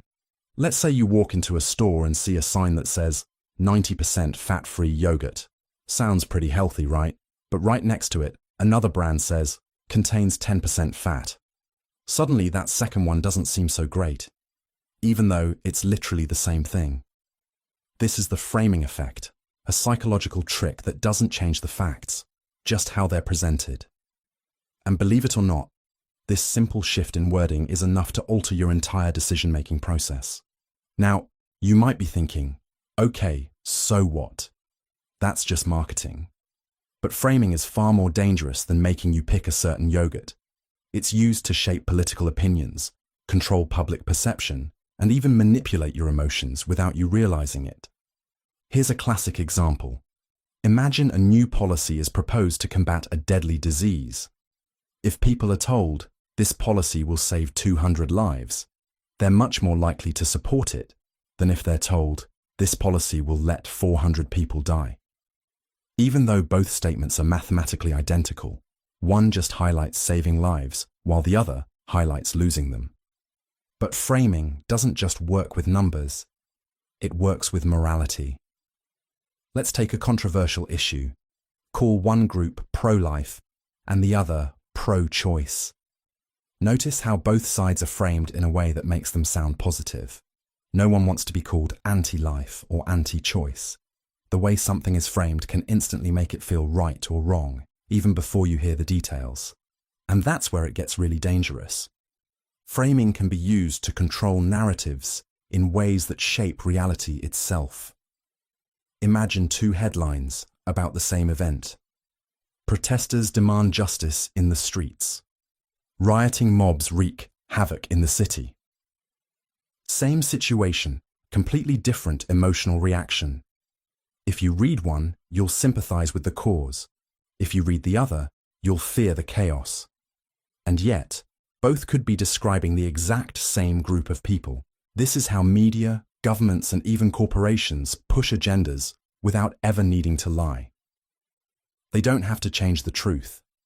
They just have to present it in a way that makes you feel a certain way. Once they control the frame, they control your reaction. And it gets even darker in personal relationships. Ever had someone apologize by saying, "I'm sorry you feel that way," instead of, "I'm sorry for what I did"? That's framing. It subtly shifts the blame onto you for reacting, rather than them for doing something wrong. Or imagine a toxic partner saying, "I'm just trying to help," instead of, "I'm trying to control you." The same action, but one frame makes them the savior, the other makes them the villain. Once a frame is set, it's almost impossible to break out of. If you're introduced to a person as trouble, every action they take will be seen through that lens. If a company convinces you their product is a luxury item, you'll justify paying more, even if the quality is the same as a cheaper alternative. Framing doesn't manipulate facts. It manipulates perspective. And when someone controls the way you see the world, they don't need to force you to act a certain way. You'll do it willingly. Confirmation bias reinforcement. Imagine two people watching the same news story. One believes the government is corrupt. The other thinks it's doing a great job. They both walk away from the broadcast feeling more convinced than ever that they're right. How? Because they only paid attention to the parts that supported what they already believed. That's confirmation bias, the brain's built-in filter that makes us see only what we want to see, while ignoring everything else. And here's the dark part. Once someone understands how this works, they can use it to trap you inside your own beliefs. One of the most infamous examples: cults. They don't try to convince new recruits that everything they say is true. Instead, they just subtly reinforce ideas that recruits already suspect. If someone is disillusioned with society, the cult doesn't argue with them. It amplifies that frustration, feeding them only the information that makes them angrier at the outside world. Eventually, they stop questioning and only accept ideas that confirm what the cult wants them to believe. The same principle is used in politics. Ever wonder why people get sucked into echo chambers? It's because reinforcing confirmation bias is more powerful than changing someone's mind. Social media algorithms are built on this. If you click on an article that aligns with your opinion, your feed floods with more of the same, reinforcing your views over and over. Over time, it creates the illusion that everyone agrees with you, because anything that contradicts your beliefs is filtered out before you even see it. And it doesn't stop at politics or cults. It's everywhere. Think about conspiracy theories. Once someone believes the Earth is flat, any evidence proving them wrong is dismissed as a cover-up. The more you try to argue, the deeper they dig into their belief, because their brain is actively rejecting anything that challenges it. Marketers and scammers know how to exploit this too. They don't sell you a product by convincing you it works. Instead, they find people who already suspect it works and give them proof that confirms their suspicions.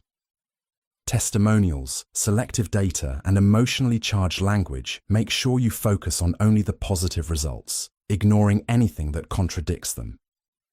Even in everyday relationships, This trick is used to manipulate people. A toxic partner doesn't try to convince you that they're perfect. Instead, they feed into your existing fears, whether it's self-doubt, abandonment issues, or insecurity. They make sure that any situation can be twisted to confirm what you already fear. See, everyone leaves you in the end. Over time, this erodes your ability to see reality clearly because your brain starts filtering out anything that contradicts those fears. Confirmation bias doesn't just make us ignore the truth, it makes us actively fight against it. Once you're caught in its grip, even undeniable facts feel like an attack. People don't just hold on to false beliefs, they defend them, because admitting they're wrong feels like a personal threat. That's why the most effective manipulators don't try to argue with you. They don't present new evidence or force you to believe something different. They simply control the flow of information, making sure that everything you see and hear confirms what they want you to believe. And once that happens, they don't need to change your mind. You'll do that yourself. The Baader-Meinhof phenomenon. You ever notice that the moment you learn about something, it suddenly starts appearing everywhere? You hear a weird phrase for the first time, and now it's in every conversation. You see a rare car on the street, and now it's parked on every corner. It's not magic. It's not a conspiracy. It's a psychological trick your own brain plays on you, and it can be weaponized against you. This is called the Baader-Meinhof phenomenon, also known as frequency illusion. Once your brain latches onto a concept, it starts filtering the world differently. The information was always there, but your mind is now tuned to recognize it, and that makes it feel like reality itself is changing. Here's where it gets dark. This psychological quirk can be exploited to manipulate what you believe, how you think, and even how you behave, without you realizing it. Let's say someone wants to control a narrative. They introduce an idea subtly. Maybe you see a tweet, overhear a conversation, or watch a video casually mentioning it. At first, it means nothing, but then you start noticing it everywhere. It's in news headlines, social media feeds, casual discussions, and suddenly, it feels like a universal truth. But it's not. It's just your brain being hacked. Marketers use this to sell products. A brand makes sure you randomly encounter their name multiple times a day, making it feel more popular than it actually is. Politicians use it to push ideologies. One repeated phrase, one carefully planted idea, and suddenly it feels like the whole world believes it. Cult leaders, they plant a concept in your mind, reinforce it subtly, and soon it's impossible to ignore. The Baader-Meinhof phenomenon makes it alarmingly easy to distort reality. And the worst part? It doesn't even feel like manipulation. It feels natural. Your brain convinces you that you discovered this pattern on your own, that the world is confirming it for you. That's what makes it so dangerous. So the next time something suddenly seems to be everywhere, pause. Ask yourself, is this really happening? Or is someone, somewhere, making sure I see it? Exploiting mirror neurons. You yawn when someone else yawns. You laugh when a room erupts in laughter. Your brain isn't just observing, it's mirroring. And while this instinct fuels human connection, it can also be turned against you in ways you'd never suspect. At the core of this manipulation are mirror neurons, specialized brain cells that fire not just when you act, but when you see someone else acting. These neurons are why you flinch when someone gets hurt, or instinctively smile when someone smiles at you. They're the foundation of empathy, bonding, and social influence. But like any powerful tool, they can be weaponized. One of the most infamous examples, the rise of Adolf Hitler. Hitler didn't just give speeches, he mirrored the emotions of his audience. He reflected their fears, frustrations, and hopes back at them. His speeches weren't just words, they were emotional feedback loops amplified by the crowd's response. He didn't persuade with logic, he made people feel. And once emotion takes over, critical thinking shuts down. But mirroring doesn't need a massive crowd to work. Salespeople, politicians, Cult leaders and con artists use it constantly. A manipulator will subtly copy your posture, tone, and gestures to make you feel at ease. Your brain registers the similarity and assumes, this person is like me. I can trust them. It's why a skilled con artist can make you spill your secrets within minutes of meeting them. They're not just listening, they're reflecting you back to yourself. And this trick goes deeper. Mirroring can manufacture attraction and loyalty. Studies show that when someone subtly mimics your body language, you're more likely to like them, trust them, and agree with them, even if you just met. This is how toxic relationships begin. An abuser may start by mirroring their victim's personality, interests, and values, creating an illusion of perfect compatibility. But once that bond is established, the manipulation shifts. The abuser no longer mirrors, but controls, knowing their victim is too emotionally invested to leave. And this trick isn't just used by individuals. It's built into the systems we interact with every day. Social media algorithms act as digital mirror neurons. Ever notice how platforms feed you content that aligns with your existing beliefs? That's not an accident. The algorithm reflects back what you already think and feel, strengthening your biases and filtering out anything that challenges them. Over time, this creates echo chambers, polarization, and an inability to see other perspectives. So how do you protect yourself? First, recognize when you're being mirrored. If someone copies your mannerisms too closely or reflects your emotions too perfectly, pause and question their intentions.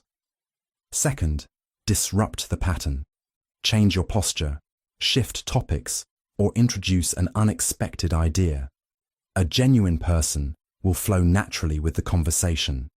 A manipulator will struggle. They rely on predictability to maintain control. Mirror neurons make us human. They help us connect, learn, and empathize. But in the wrong hands, they become a tool for manipulation, turning your own instincts against you. And the most terrifying part? When done well, you won't even realize it's happening. Pacing and leading. You ever meet someone who just gets you? Someone who seems to be on your wavelength, saying the right things, making you feel like they understand you better than most. You trust them, maybe even follow their advice because, well, it feels natural. But what if that was engineered? What if they weren't just understanding you, but leading you, without you even realizing it? This is called pacing and leading, a psychological technique used in persuasion, manipulation, and even mind control. It works by first matching the person's thoughts, emotions, or behaviors, pacing them, before subtly shifting them toward a desired outcome. Done correctly, it makes people agree, comply, or follow without resistance. Ever noticed how cult leaders, con artists, or even politicians start by mirroring the frustrations of their audience? I know how you feel. You're tired. You've been ignored. You've been mistreated. That's pacing, acknowledging and aligning with the target's current reality. And once trust is established, they begin to lead. And that's why you need to listen to me. I have the solution. Follow me. It's used in everyday life too. Salespeople pace by repeating your concerns before guiding you toward a purchase. Interrogators gain compliance by mirroring body language, speech, and emotional state before steering responses. Even in relationships, someone might first agree with your feelings, making you feel safe, before shaping your choices. And here's what makes it dangerous. It feels natural. The manipulation isn't forced, it's welcomed. You think you're making decisions, but in reality, your choices have been pre-scripted, introduced so smoothly that by the time you realize what's happening, you're already 2 steps ahead on a path you never chose. Neuro-linguistic programming. Ever had a conversation where someone seemed to be guiding your thoughts without you even realizing it? Where, before you knew it, you were agreeing, nodding along, and feeling strangely compelled to trust their perspective? That wasn't an accident. That was a technique. Neuro-linguistic programming, or NLP, a set of psychological tricks so subtle, so effective, that entire industries have been built on them. At its core, NLP is about influencing people's thoughts, emotions, and behaviors through language and subconscious cues. It works by detecting patterns in speech, body language, and mental associations, then subtly steering them toward a desired conclusion. Used ethically, it's marketed as a way to improve communication, confidence, and persuasion. Used maliciously, it can be a tool for manipulation, deception, and even control. One of the most well-known examples: the embedded command, a hypnotic technique where a request is disguised within a casual sentence.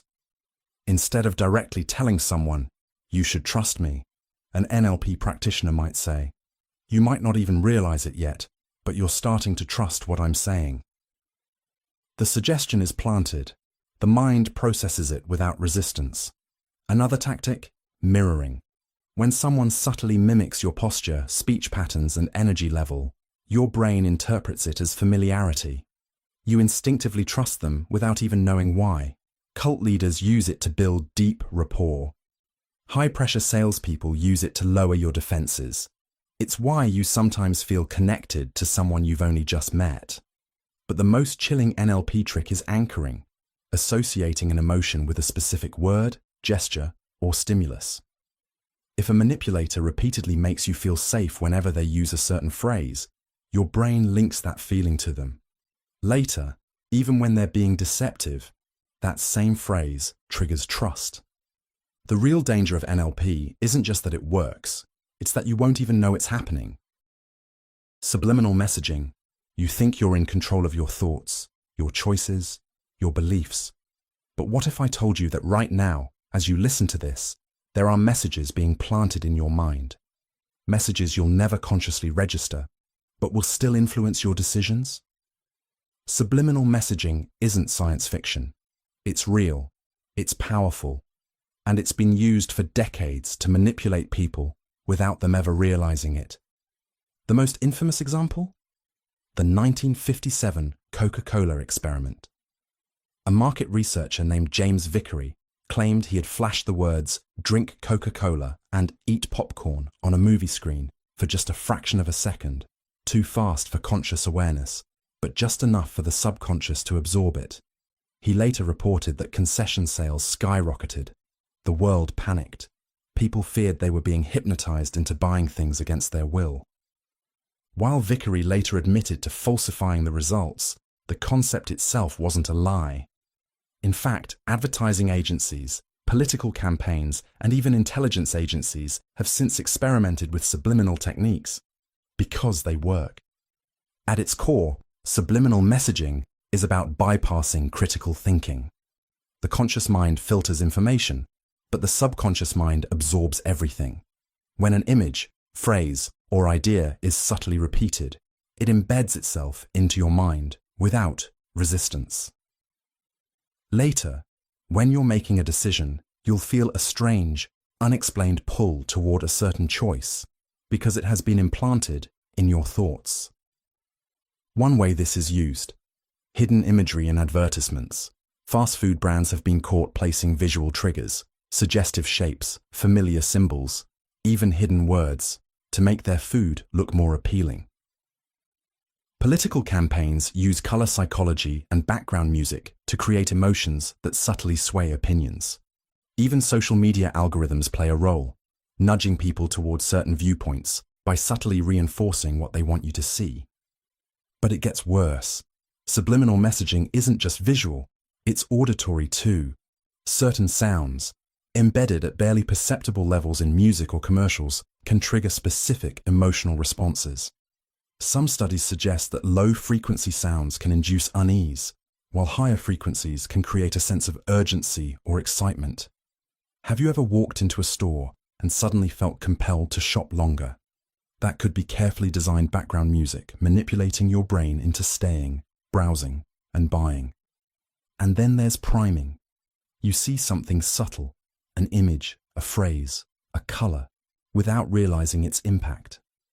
Later, when you encounter a related situation, your brain fills in the gaps and nudges you toward the outcome it's been preconditioned to expect.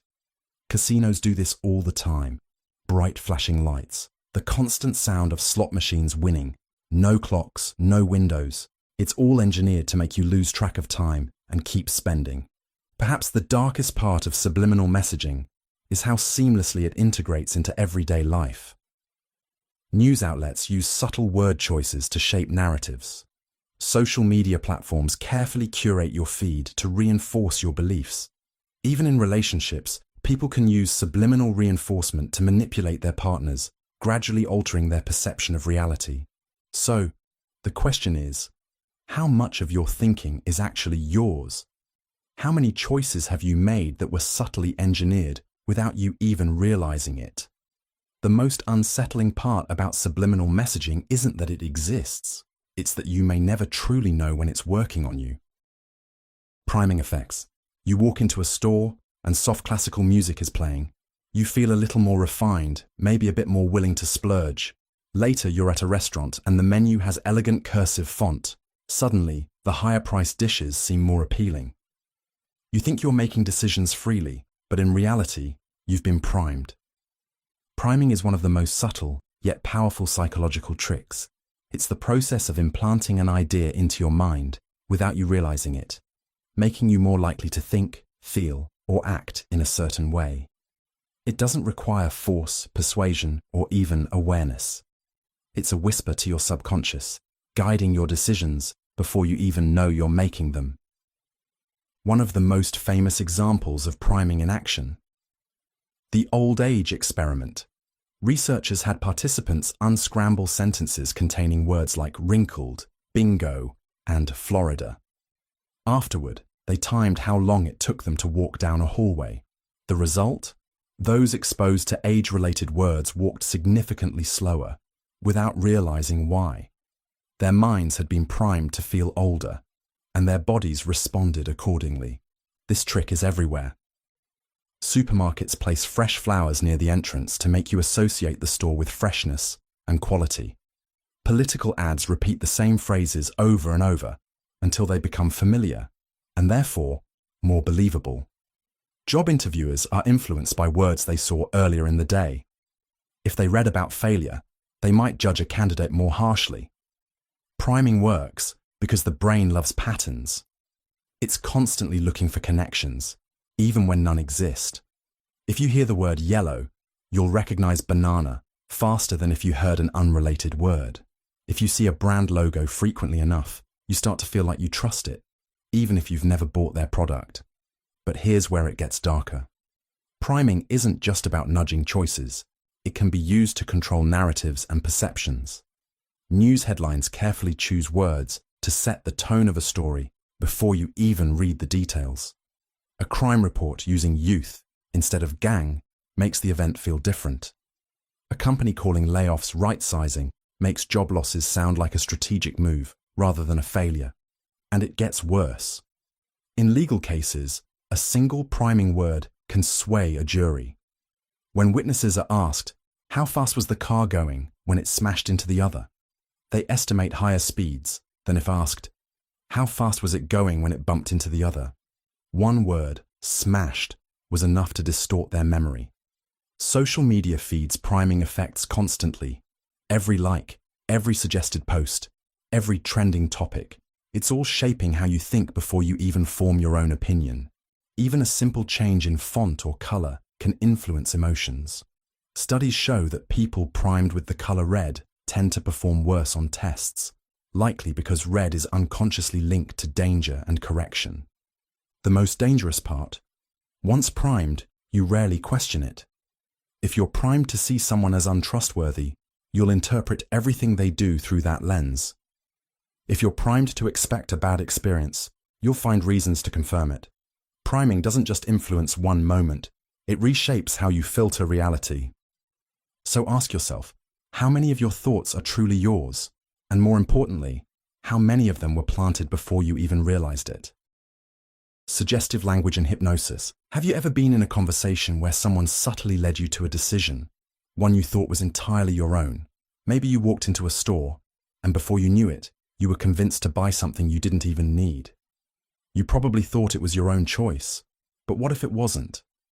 What if a few carefully chosen words could bypass your critical thinking and plant a decision in your mind before you even realize it? That's the power of suggestive language and hypnosis. A method so subtle, yet so effective, that it has been used to influence everything from courtroom testimonies to political speeches. It's not about swinging pocket watches or making people cluck like chickens. It's about shaping perception without resistance. Take the infamous 1970s case of the Lost in the Mall experiment. A psychologist named Elizabeth Loftus wanted to test how easily people's memories could be manipulated. She told participants a fake childhood story about being lost in a shopping mall, crying, and finally being rescued by a kind stranger. The catch? This never actually happened. Yet, many participants remembered the event in vivid detail.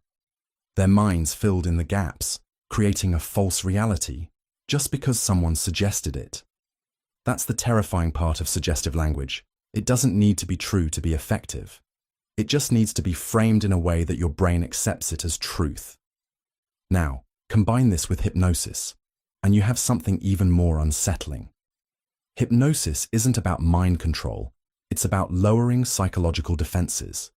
It puts a person in a state of hyper-focus and relaxation, where suggestions slip in without triggering resistance. In this state, someone can be guided to believe, feel, or even remember things that never actually happened. It works through embedded commands, phrases hidden within normal conversation. A politician might say, "When you step into that voting booth, you'll feel a strong sense of trust in our leadership." The key phrase, feel a strong sense of trust. It's not an argument, it's a suggestion, one your brain processes without questioning. Marketing and sales use this constantly. A waiter asking, "Would you like the steak or the seafood special?" is subtly removing your ability to say no. The question assumes you're ordering. It's just a matter of what. And then there's the yes ladder technique. Small agreements prime people for larger ones. A classic car salesman trick. Start with minor commitments. "This is a nice car, isn't it? Wouldn't it be great to drive something this reliable? You'd probably love how smooth the handling feels, right?" Each small yes makes the next one feel natural. By the time the contract is in front of you, your brain is wired to agree. But here's where it gets even darker. Suggestive language can be used to alter memories, behaviors, and even identities. Cult leaders, con artists, and even interrogators use these techniques to shape narratives. Frame a question the right way, and you can change someone's reality. Police interrogations have led to false confessions using suggestive language. A suspect repeatedly told, "You don't remember it now, but memory comes back in pieces," may start doubting their own innocence. Their mind tries to reconcile the contradiction. Eventually, it's easier to just believe they did it. And once a suggestion takes hold, it's nearly impossible to undo. That's the true horror of it. A single phrase, a carefully worded statement, a slight shift in tone, it can rewrite someone's perception of reality forever. So, how many of your beliefs are actually yours? And how many were planted there without you ever realizing it? Creating a sense of urgency. Imagine this.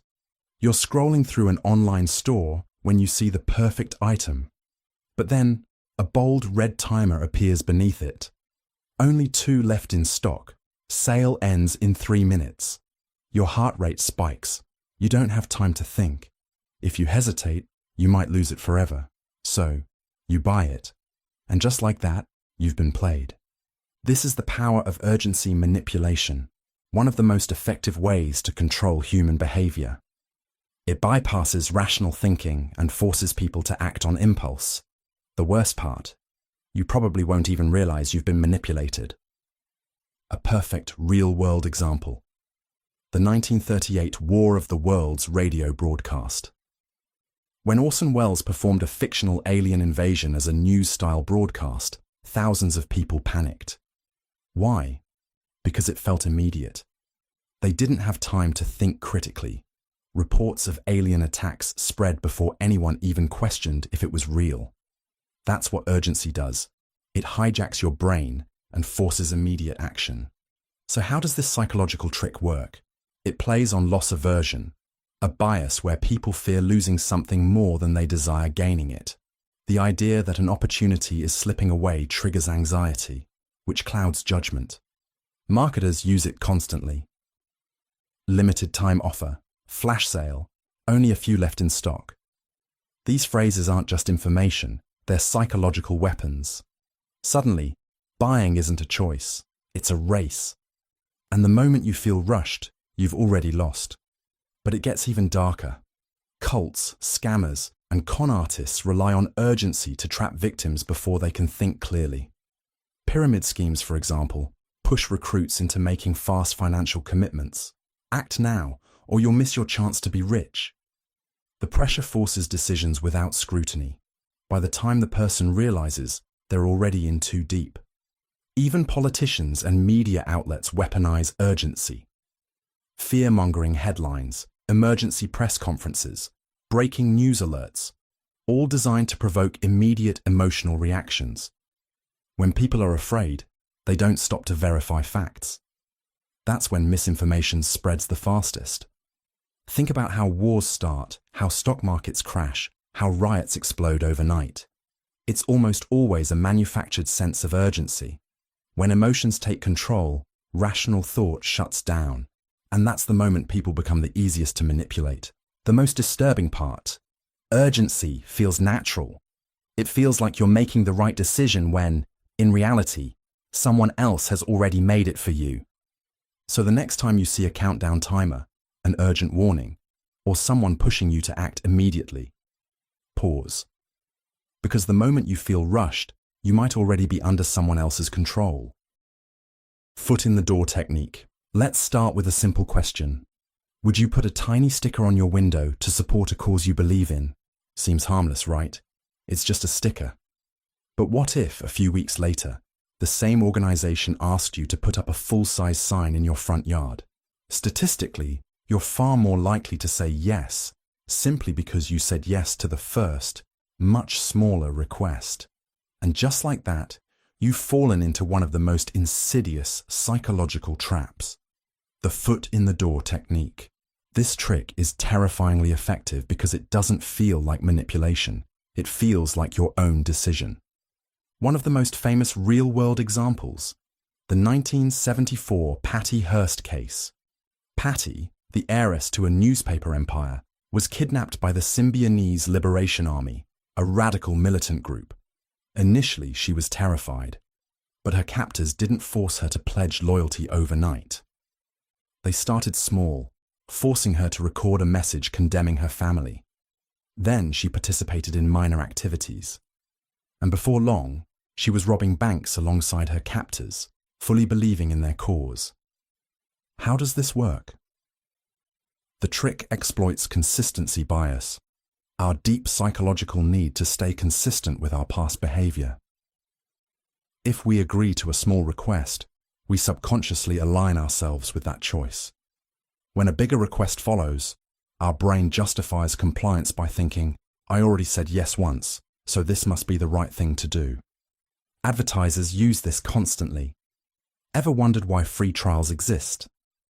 Once you've used a service for a few weeks, you feel committed. The thought of cancelling, even if you don't really need it, feels like going back on your own decision. It's also a weapon in high-pressure sales. First, they convince you to just take a test drive. Then, just sit down and talk numbers. Before you know it, you're signing papers, trapped by the momentum of your own compliance. And in darker cases, this is how cults and extremist groups recruit. They don't ask for absolute loyalty up front. Instead, they start with something small. Attend a meeting, sign a petition, donate a small amount. The deeper you go, the harder it becomes to say no. Because once you take that first step, you're already walking down the path they chose for you. Think about this the next time someone asks for a small favor. The request itself might not be the real trap. It's what comes after that you should be worried about. Door in the face technique.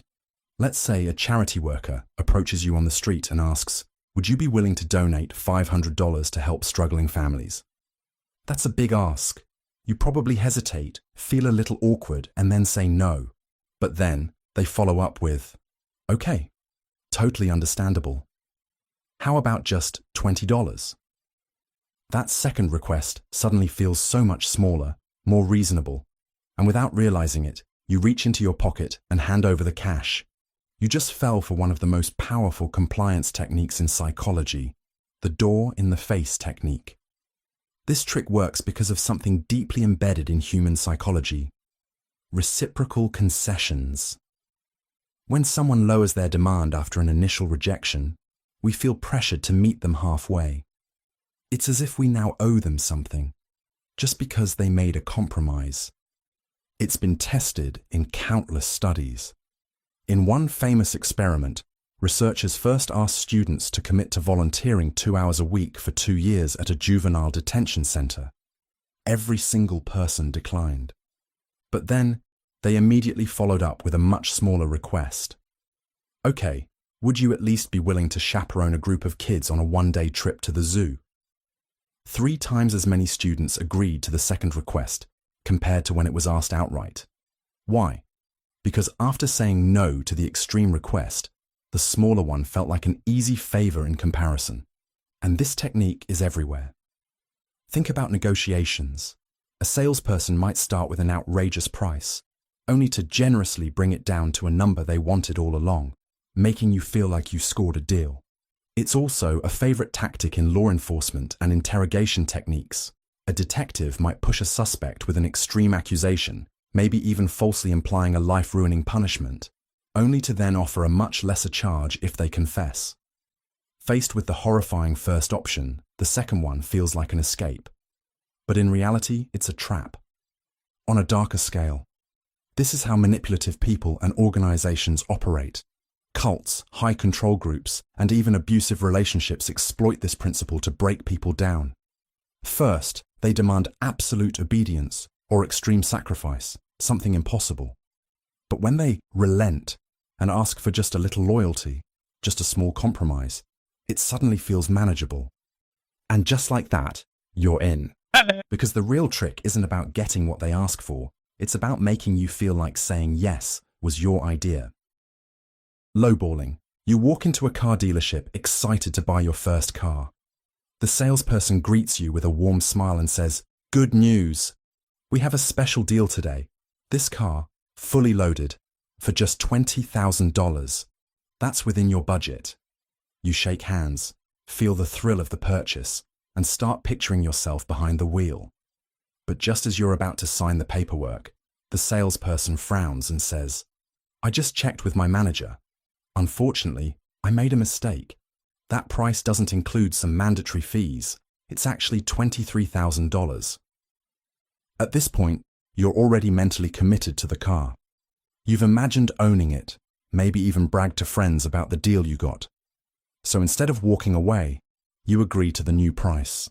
You just got low-balled. This psychological trick is devastatingly effective. It works by getting you to commit to something before the full cost is revealed. Once you've made a decision, even based on misleading information, you become emotionally and mentally invested. Backing out now feels like a loss, even though the terms have changed. One of the most famous studies on lowballing involved college students. Psychologists asked them to participate in a study. Most agreed. But after they committed, they were informed the study required them to show up at 7 a.m. Even though that's an inconvenient time, most stuck with their original decision instead of backing out. This tactic isn't just for sales. It's used in jobs, negotiations, and even relationships. A recruiter might promise a dream job with a high salary, only for the offer to suddenly include longer hours, lower pay, or extra responsibilities. In more manipulative scenarios, lowballing is used to control people. A cult or extremist group might invite someone in with seemingly harmless requests. Attend a seminar, listen to a speech, meet some people. But after committing, they're slowly asked for more and more. By the time they realize how deep they're in, They've already accepted so many conditions that turning back feels impossible. Because the real danger of lowballing? It's not just about losing money, it's about losing control. Bandwagon effect manipulation. It starts with a simple thought. Everyone else is doing it, so it must be right. That's the bandwagon effect in action. The psychological trick that exploits your deepest, most primitive fear, the fear of being left out. It's what makes people follow trends, believe in misinformation, and conform to ideas they've never even questioned. Think about the Salem witch trials. In the late 1600s, a few accusations of witchcraft spiraled into mass hysteria, leading to dozens of executions. Why? Because people saw their neighbors turning on each other, and instead of questioning the madness, they joined in. When the crowd moves in one direction, standing against it feels impossible. At its core, the bandwagon effect is simple. When enough people adopt a belief or behavior, others follow. Not because they logically agree, but because they fear being left behind. It's why financial bubbles form. Think of the 2008 housing crisis. People kept investing in real estate, watching prices climb higher and higher. Everyone else was doing it, so it must have been safe, right? Until the bubble popped and the economy collapsed. It's why propaganda works. When a government wants to push an idea, they don't need to convince everyone. They just need enough people to believe it. Once the illusion of consensus is created, the rest follow. And here's where it gets dark. The bandwagon effect is actively weaponized.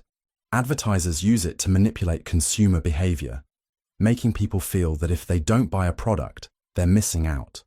Social media algorithms exploit it, amplifying content that already has engagement. Because if thousands of people like a post, others are more likely to believe it, even if it's false. Politicians manufacture public approval by staging rallies with paid crowds, creating the illusion of widespread support. It bypasses critical thinking. People stop questioning whether something is right, logical, or even true. They just go along with it. The more people follow, the stronger the effect becomes, snowballing into mass conformity. And once you're on the bandwagon, you don't even realize it. You become convinced it was your choice all along. Creating a sense of scarcity. Ever noticed how the moment something seems limited, exclusive, or hard to get, you suddenly want it more? It doesn't matter whether it's a luxury car, a rare sneaker drop, or even someone's attention. Scarcity makes things irresistible. And here's the disturbing part. It's one of the most exploited psychological tricks in existence. Think about Black Friday. Every year, people trample over each other for discounted TVs and microwaves, not because they desperately need them, but because they've been told supplies are running out. Stores manufacture scarcity, creating the illusion of high demand. It doesn't matter if the same product is available next week. In that moment, people act impulsively, driven by fear of missing out. This trick hijacks your brain at the deepest level. When something is scarce, your survival instincts kick in. Thousands of years ago, scarcity meant life or death. If food, water, or shelter was limited, you fought for it. That instinct still lingers today, making you irrationally chase anything that seems rare, even if you don't need it. It's why luxury brands limit production. The fewer handbags, the more people crave them. It's why social media influencers post exclusive content behind paywalls. The illusion of scarcity makes it seem more valuable. And it's why dating apps make people obsessed over someone who isn't available. The less you can have them, the more you want them. But this psychological trick isn't just about selling products. It's been used to manipulate entire societies. Totalitarian regimes restrict information, making people desperate for what they can't access. Cult leaders use it to control followers, convincing them that only they have the truth, and the outside world offers nothing. And the most unsettling part? Scarcity makes people blind to logic. When you believe something is slipping away, you stop asking if you even want it in the first place. Exploiting the need for closure. Some questions never stop echoing in the back of your mind. Why did they leave? What really happened? What was the truth? That gnawing uncertainty, that feeling of unfinished business, it's not just a minor frustration. It's a powerful psychological force known as the need for closure. And when someone understands just how much you crave a definitive answer, they can use that against you in ways you'd never expect. The need for closure is a fundamental part of human cognition. Our brains hate loose ends. When something is unresolved, our minds work overtime trying to make sense of it. We fill in the gaps, we create explanations, we latch onto anything that gives us a sense of finality. And this is exactly where manipulation begins. Take relationships, for example. Have you ever heard of someone staying obsessed with an ex, not because they want them back, but because they never got a real explanation for why things ended? That's the power of an open psychological loop. When a breakup happens abruptly, without clear reasoning, it leaves a hole in the person's mind. They replay every interaction, searching for clues, obsessing over possible answers. And if the person who left them hanging ever returns, even with a weak or dishonest excuse, their brain grabs onto it just to satisfy that desperate need for closure. Manipulators know this. They disappear suddenly, only to return later with vague explanations, knowing their victims will be too relieved to question the lies. But this tactic isn't just used in personal relationships. It's weaponized on a much larger scale. Look at cults. One of the most effective ways cult leaders keep their followers under control is by dangling half-revealed secrets. They tell their followers that they're on the verge of learning something life-changing, but they just need to prove themselves first. That proof? It's endless. More loyalty, more obedience, more sacrifice. But the truth is, there is no great secret. Just a psychological trick to keep people trapped in an endless cycle of searching.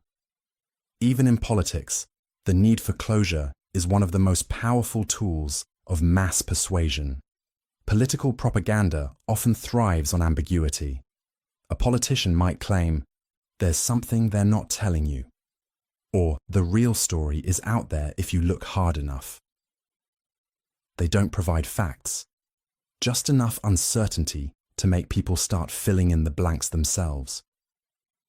And here's the dark part. When people are forced to create their own explanations, they tend to believe them more strongly than actual facts. Marketers also use this trick every single day. Cliffhangers, vague advertisements, mysterious teasers, all designed to keep you hooked. Ever noticed how TV shows end with unresolved plotlines? Or how a brand hints at an exciting product reveal but gives no details? They do this because they know your mind won't let it go. You'll keep thinking about it, looking for clues, searching for answers, until you give in and buy whatever they're selling. But here's where it gets really unsettling. Our need for closure makes us accept any answer, even if it's false. Studies show that when people are desperate for resolution, they become far more susceptible to misinformation, conspiracy theories, and outright lies. It's easier to believe a convenient lie than to live with lingering uncertainty. This is why cult members cling to false teachings, why people fall for scams, and why entire populations can be led to believe completely fabricated narratives. And the worst part? The more we seek closure, the easier we are to manipulate. The more we demand answers, the more control we give to those willing to provide them. Because in the end, whoever controls the answers controls the mind. Micromanipulation. Imagine this. You're in a conversation. Everything feels normal. But after a few minutes, your thoughts shift. You start questioning your choices, feeling guilty for things you never second-guessed before. The person across from you never raised their voice, never made a direct demand. And yet, somehow, they've nudged your mind in a completely different direction, without you even realizing it. This is micro-manipulation, the subtle, almost imperceptible tactics that control people's decisions, beliefs, and behaviors without them noticing. Unlike obvious coercion or deception, micromanipulation works like slow poison. Drip by drip, small adjustments that push you exactly where they want you. Take the foot in the door tactic, a classic in sales and persuasion. A company might first ask you to sign a harmless petition, something that aligns with your values. Then, days later, they come back asking for a donation. Because you've already said yes once, your brain leans toward consistency. You don't realize it, but that tiny first agreement was a setup, conditioning you to comply with a bigger request later. But micromanipulation isn't just about persuasion, it's about control. In toxic relationships, manipulators use this trick masterfully. Imagine a partner who never outright demands obedience, but instead raises an eyebrow, sighs at the right moment, or gives a subtle pause before responding. Over time, these tiny cues make you adjust your behavior to avoid their disapproval, even if they never explicitly asked you to change. Workplace environments can be just as dangerous. Ever had a boss who casually mentioned how another employee stayed late to finish a project? They never directly told you to work extra hours, but suddenly you feel obligated.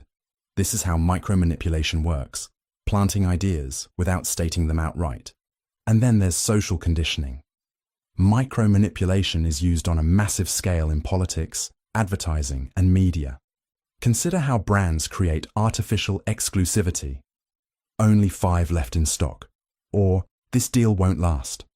They're subtly influencing urgency, making you act without thinking. It's not manipulation in the way you expect, it's worse, because you still think you're making the choice yourself. One of the darkest applications of micromanipulation is in gaslighting. A manipulator doesn't need to outright call you crazy, they just need to question your memory, reframe the narrative, and downplay events subtly enough to make you doubt yourself.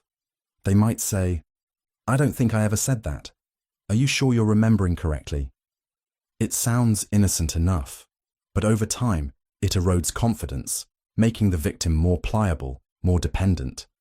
This is why micromanipulation is so terrifying. It doesn't look like manipulation at all. It feels like your own thoughts, your own decisions, your own reasoning.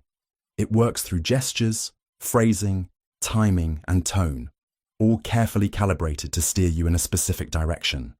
And the worst part, once someone masters micromanipulation, they can make you believe that their ideas were yours all along. The Zeigarnik effect. You ever notice how an unfinished task lingers in your mind like an itch you can't scratch? A song that cuts off before the final chorus, a movie that stops just before the climax. It's unbearable. Your brain refuses to let it go. That's the Zeigarnik effect, and it's one of the most sinister psychological tricks ever discovered. Now, imagine if someone weaponized that feeling. If they deliberately left things unresolved just to keep you hooked, anxious, and desperate for closure. This isn't just a psychological quirk. It's a tool of manipulation used everywhere from marketing to mind control. The effect is named after Bluma Zeigarnik, a Soviet psychologist who discovered something strange while observing waiters in a cafe. They could remember every detail of unpaid orders, but immediately forgot them once the bill was settled. In other words, the brain prioritizes unfinished business. Loose ends demand attention. Advertisers exploit this mercilessly. Think about cliffhangers in TV shows. Why does every episode end right when things get interesting? Because the brain hates incompleteness. It fixates on what's left unfinished, making you obsessively crave resolution. That's why people binge watch entire seasons. It's not just entertainment, it's a psychological trap. But the real darkness lies in how the Zeigarnik effect is used to control people. Cult leaders, manipulative partners, and even interrogators intentionally withhold closure to keep their victims mentally trapped. A toxic boss who keeps dangling a promotion just out of reach. A narcissist who disappears mid-conversation, leaving you desperate for an answer. A political figure who stirs fear, but never provides real solutions. They all rely on the same tactic. Leave the brain hanging, and it will chase the answer indefinitely. And the worst part? Most people never realize it's happening. The Pygmalion effect. Imagine a teacher walks into a classroom and secretly believes that half the students are geniuses and the other half are average. No one tells the students anything. No special treatment is given. Yet, by the end of the year, the genius students perform dramatically better than the others. Why? Because expectations alone shape their reality. This is the Pygmalion effect, and when used strategically, it can mold people like clay, without them even realizing it. The name comes from the Greek myth of Pygmalion, a sculptor who fell in love with a statue he created, which then came to life. In psychology, it refers to how beliefs influence behavior. When someone expects greatness from you, you unconsciously rise to meet it. But the reverse is also true. Low expectations create failure before it even begins. A famous real-world example? The Rosenthal and Jacobson experiment in the 1960s. Researchers told teachers that certain students, randomly chosen, were intellectual bloomers, expected to excel. The teachers unknowingly treated these students differently, offering them more encouragement, patience, and subtle signals of belief. By the end of the year, those students actually became smarter, scoring significantly higher on IQ tests. Now think about how dangerous this becomes when manipulated.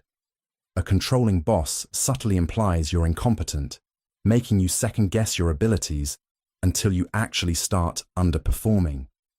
A toxic partner keeps telling you you're lucky to have them, eroding your self-worth so you never consider leaving. Even entire social groups can be influenced. If people are constantly told they're inferior, they may start to believe it and act accordingly. The Pygmalion effect isn't just about belief, it's about how expectations shape destinies. And the most terrifying part? It happens so gradually, you never realize it's controlling you, until it's too late. Reframing failure. Reframing failure is one of the most subtle yet devastating psychological tricks. It's a way to manipulate how you perceive your own mistakes, making you feel powerless, incompetent, or even guilty. When failure is framed the right way, it stops being a simple setback and becomes something far worse, proof that you are not enough. And once that idea takes root, it can control every decision you make. Imagine growing up in an environment where every mistake you make isn't just a mistake. It's a sign that you are fundamentally flawed. You didn't just fail a test. You disappointed your parents. You didn't just mess up a project. You embarrassed yourself in front of your boss. Reframing failure is all about shifting the meaning of your mistakes so that they aren't just temporary obstacles, but reflections of who you are as a person. And the more you believe that, the more control someone else has over you. Take the North Korean regime. In that society, failure isn't just about personal shortcomings. It's framed as betrayal. If you fail to meet work quotas, you're not just an unproductive worker. You're failing the state, your family, and your leader. You're an enemy of progress. That kind of reframing forces people into submission because now their failures don't just belong to them. They have consequences for everyone around them. But this kind of manipulation isn't limited to extreme regimes. It happens in workplaces, relationships, and even everyday conversations. Have you ever worked for a boss who made you feel like every small mistake meant you weren't cut out for the job? That's not just criticism, it's reframing. Instead of failure being a step toward learning, it becomes a sign that you are inadequate. The more this is reinforced, the more people become afraid to take risks, speak up, or even leave toxic work environments. They aren't just scared of failing, they are scared that failure means they aren't good enough to succeed in the first place. It happens in relationships too. A manipulative partner can reframe failure in a way that makes you feel dependent on them. They might say things like, "See, you always do this," or "Maybe you're just not capable of being in a relationship." Suddenly, you don't just feel like you made a mistake, you start to believe that you are the mistake. Over time, this erodes confidence, making you feel like you're lucky to even be tolerated, let alone loved. And once that idea settles in, it's easy for someone to control you. One of the darkest aspects of this trick is how it makes people internalize the belief that they deserve their situation. If you can convince someone that failure is a reflection of their worth, they won't even try to change their circumstances. They'll stay in bad jobs, in abusive relationships, in toxic friendships, not because they want to, but because they've been made to believe that any attempt to leave will only end in more failure. And since failure is tied to their identity, they avoid it at all costs. The scariest part is that people don't even realize it's happening. They blame themselves instead of questioning the person or system that is feeding them this belief. They work harder, stay quieter, shrink themselves down just to avoid that crushing sense of failure. But here's the truth. Failure is not personal. It is not permanent. And most importantly, it is not defined by someone else. If someone else controls what failure means to you, they might just control you too. The halo effect. First impressions are powerful, but what if I told you they don't just shape how we feel about someone? They distort everything we see. That's the halo effect, a psychological trick so subtle yet so manipulative that it can make someone appear smarter, kinder, or even more trustworthy than they actually are, simply because of one positive trait. And once that halo is in place, it's nearly impossible to break free from its influence. Imagine you're in a courtroom, watching two different defendants on trial for the same crime. One is well-dressed, well-spoken, and carries themselves with confidence. The other looks disheveled, nervous, and avoids eye contact. Without knowing any details of the case, who seems more guilty to you?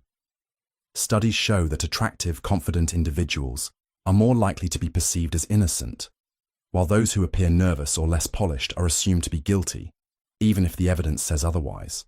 That's the halo effect in action. This trick works because the human brain is wired to take shortcuts. Instead of evaluating every aspect of a person, we latch onto one striking trait, like attractiveness, charm, or intelligence, and use it to assume everything else about them. If someone is physically attractive, we subconsciously believe they must also be kind, competent, and trustworthy.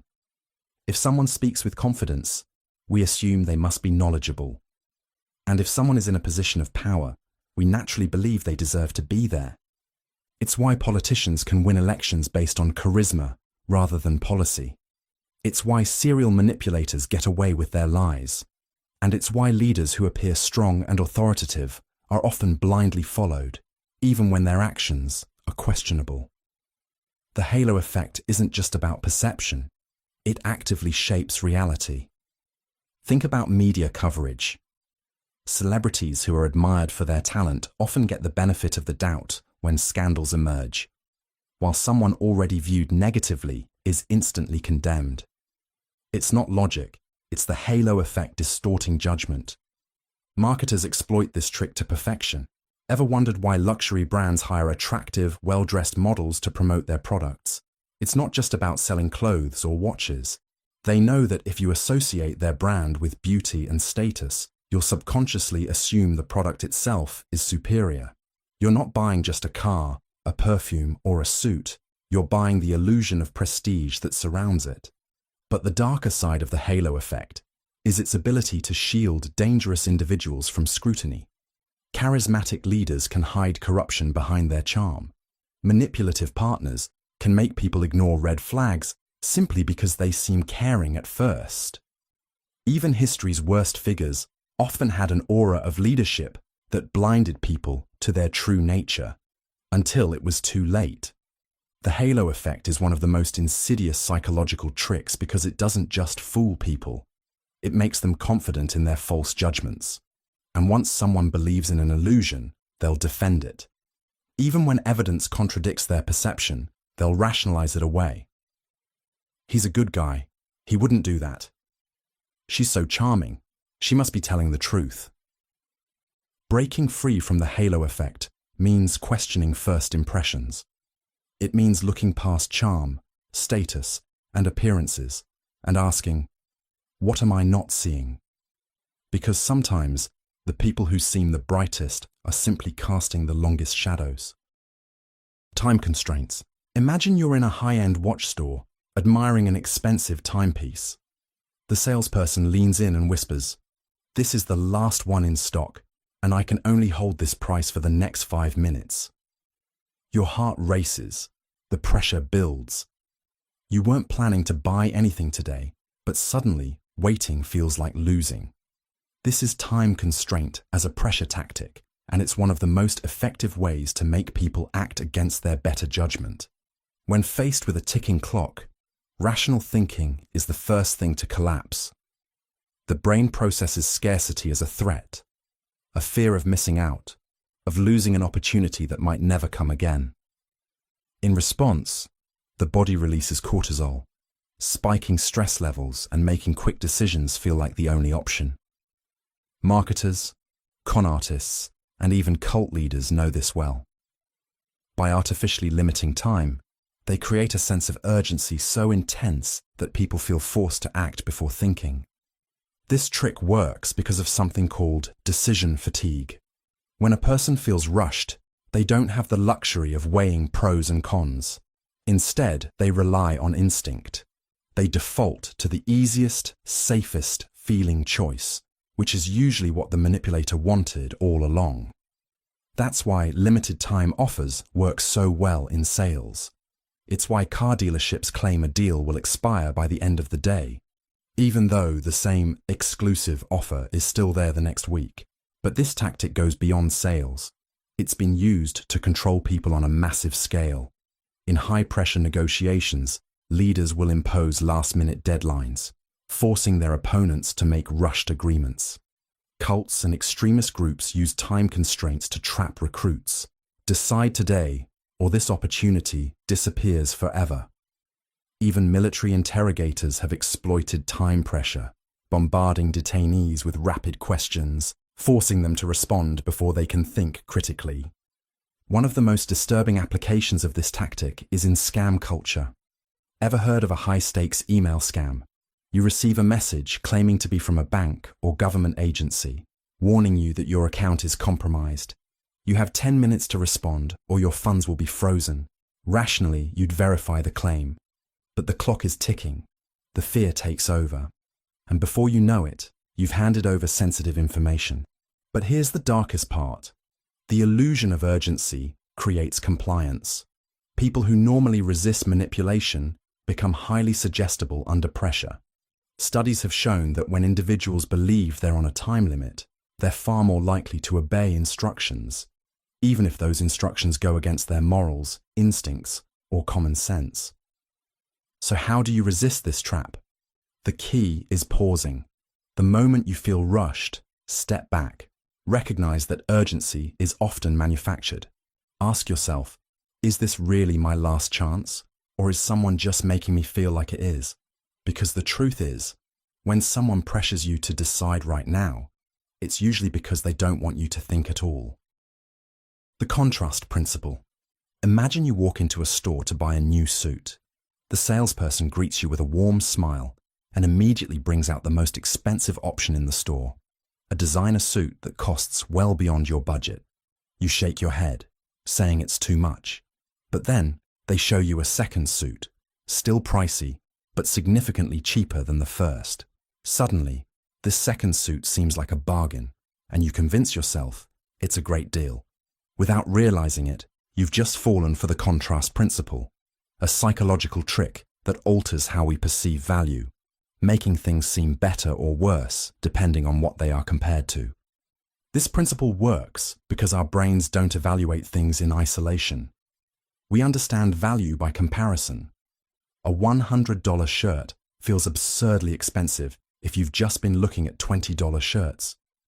But if you've just been shown a $500 jacket, that same $100 shirt suddenly feels reasonable.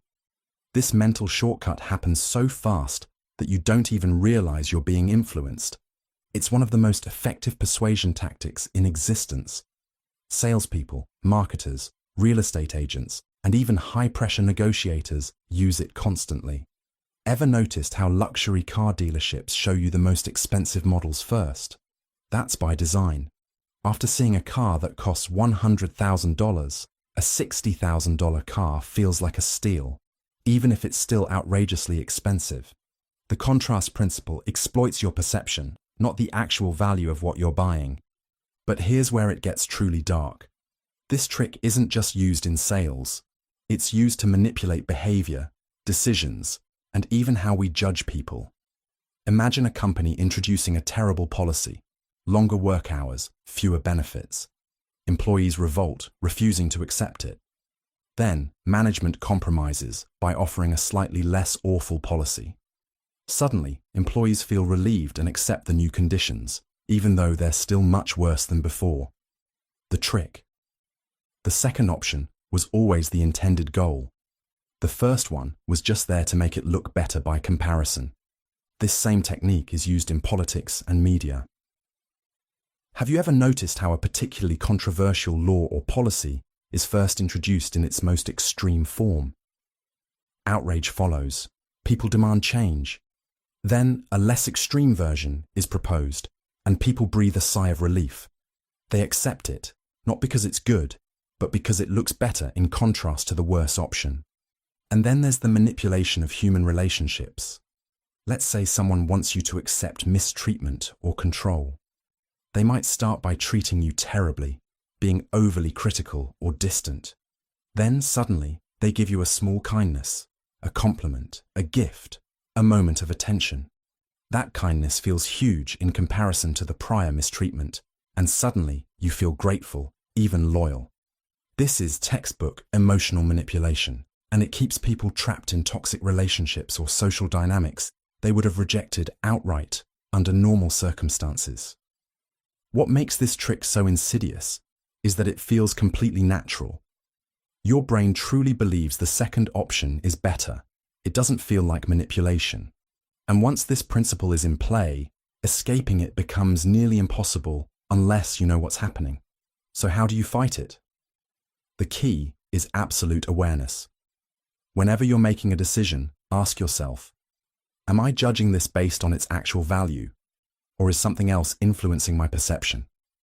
Because in the end, the real danger of the contrast principle isn't that people use it against you. It's that you might never even realize they did. The IKEA effect. There's a reason why people hold on to ugly homemade crafts, why parents cherish their child's clumsy school projects, and why assembling a piece of furniture makes it feel more valuable than something ready-made. It's not the quality, it's the effort. This is the IKEA effect, a psychological trick that makes people overvalue things they've put effort into, even if the final product isn't particularly good. The effect is named after the famous furniture company, IKEA, which sells affordable, flat-pack furniture that customers have to assemble themselves. The brilliance of this model isn't just about saving costs, it's about creating attachment. Studies show that when people build something with their own hands, they place a significantly higher value on it compared to something pre-assembled, even if the two are identical.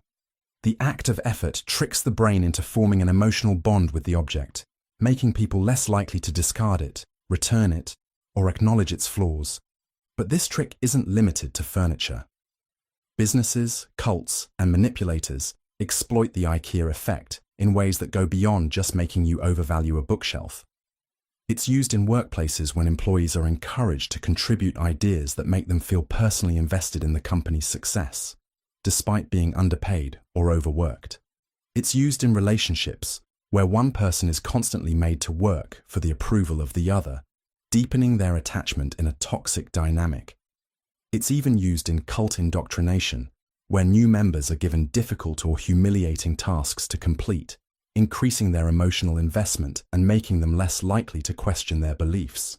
The IKEA effect is dangerous because it creates a psychological trap. The more effort you pour into something, the harder it becomes to walk away, even when logic says you should. This is why gamblers keep betting after losing money, why people stay in failing relationships long after the love is gone, and why employees remain loyal to toxic companies. The mind convinces itself that because so much work was put in, it must be worth it. And here's the real danger. This effect doesn't just apply to objects and relationships. It can shape entire belief systems, political ideologies, conspiracy theories, even dangerous movements. Once someone has invested time, effort, and personal identity into something, it becomes nearly impossible for them to let go. They'd rather twist reality to protect their belief than admit they wasted their effort on something meaningless. So the next time you feel deeply attached to something, ask yourself, do you truly value it? Or have you just put in too much work to walk away? The decoy effect. The next time you buy something, stop and ask yourself, did you actually choose this, or were you led to it?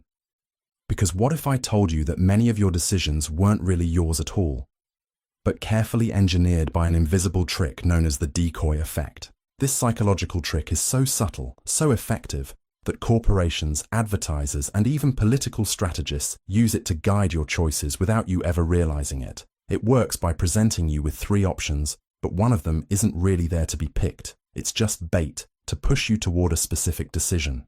And once you see it in action, you'll start questioning every choice you've ever made. Let's take a simple example.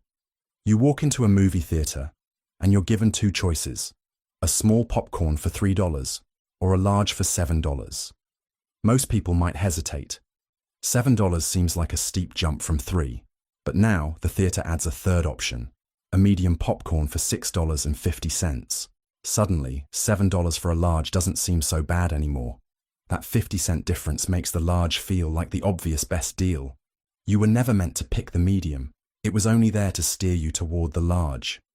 This trick isn't just used in concession stands. You'll find it everywhere.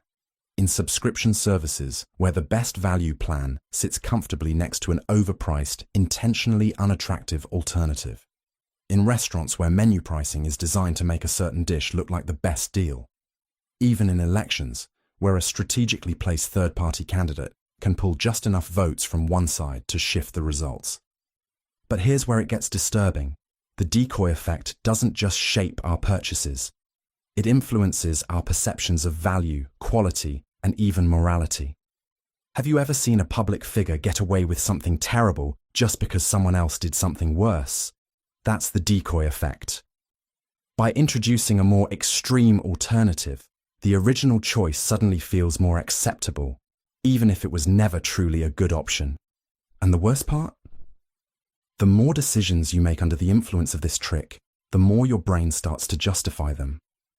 You convince yourself that you chose the best deal, that your vote was independent, that your moral compass was unshaken. But in reality, you were nudged, manipulated, and guided toward an outcome that was never really your choice to begin with. So the next time you're faced with 3 options, look closer, because one of them might not actually be a choice at all. The placebo effect. They handed you a pill.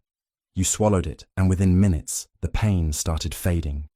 Relief washed over you, your body responding just as expected. But what if I told you that pill was nothing more than sugar, no medicine, no active ingredients, and yet your brain believed it worked, so it did? This is the placebo effect, one of the most unsettling psychological phenomena ever discovered. It proves that belief alone has the power to change the body. And while it might sound like an interesting quirk of human psychology, its implications are far darker than you think. Let's start with a well-known case. In the 1950s, a man named Mr. Wright was dying of terminal cancer. His doctor, out of desperation, gave him an injection of what was supposed to be a breakthrough drug. The results were miraculous. His tumors shrank, and he made a full recovery. But here's the twist. The drug was completely ineffective. When Mr. Wright later found out, his cancer returned almost instantly, and he died shortly after. This is the power of belief. When the mind is convinced something is working, the body follows.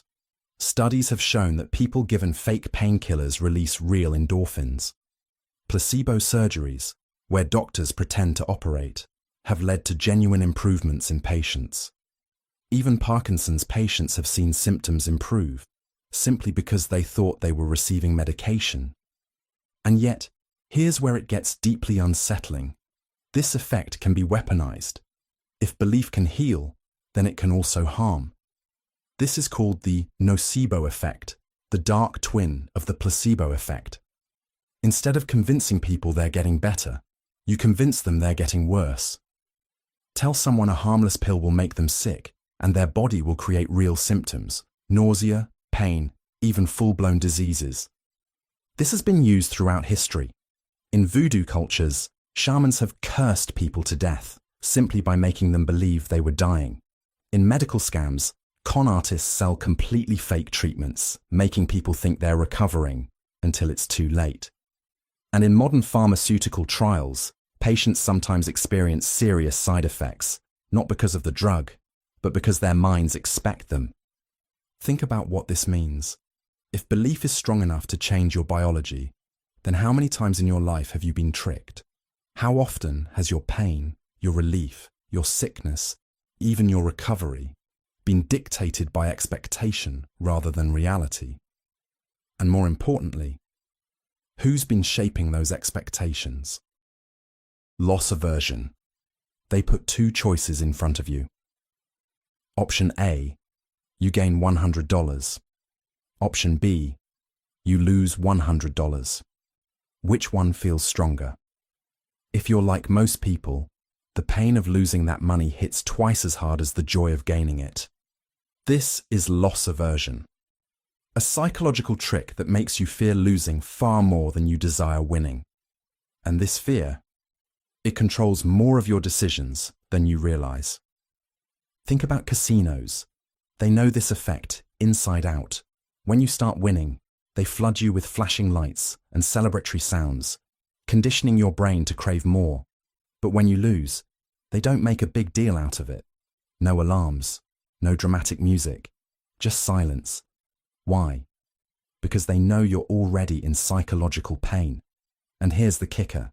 People who lose money don't just walk away. They chase their losses. They keep gambling, desperate to avoid feeling that loss permanently.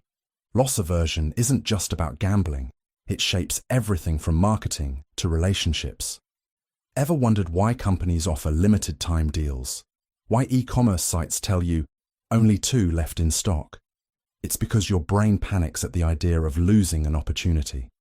You might not even need the product, but the moment you think it's about to slip through your fingers, you suddenly need to have it. Now take this further. In toxic relationships, manipulators weaponize loss aversion to keep people trapped. They create fear, not of what they give, but of what they could take away. They make you believe that without them, you'd be alone, unloved, or worse.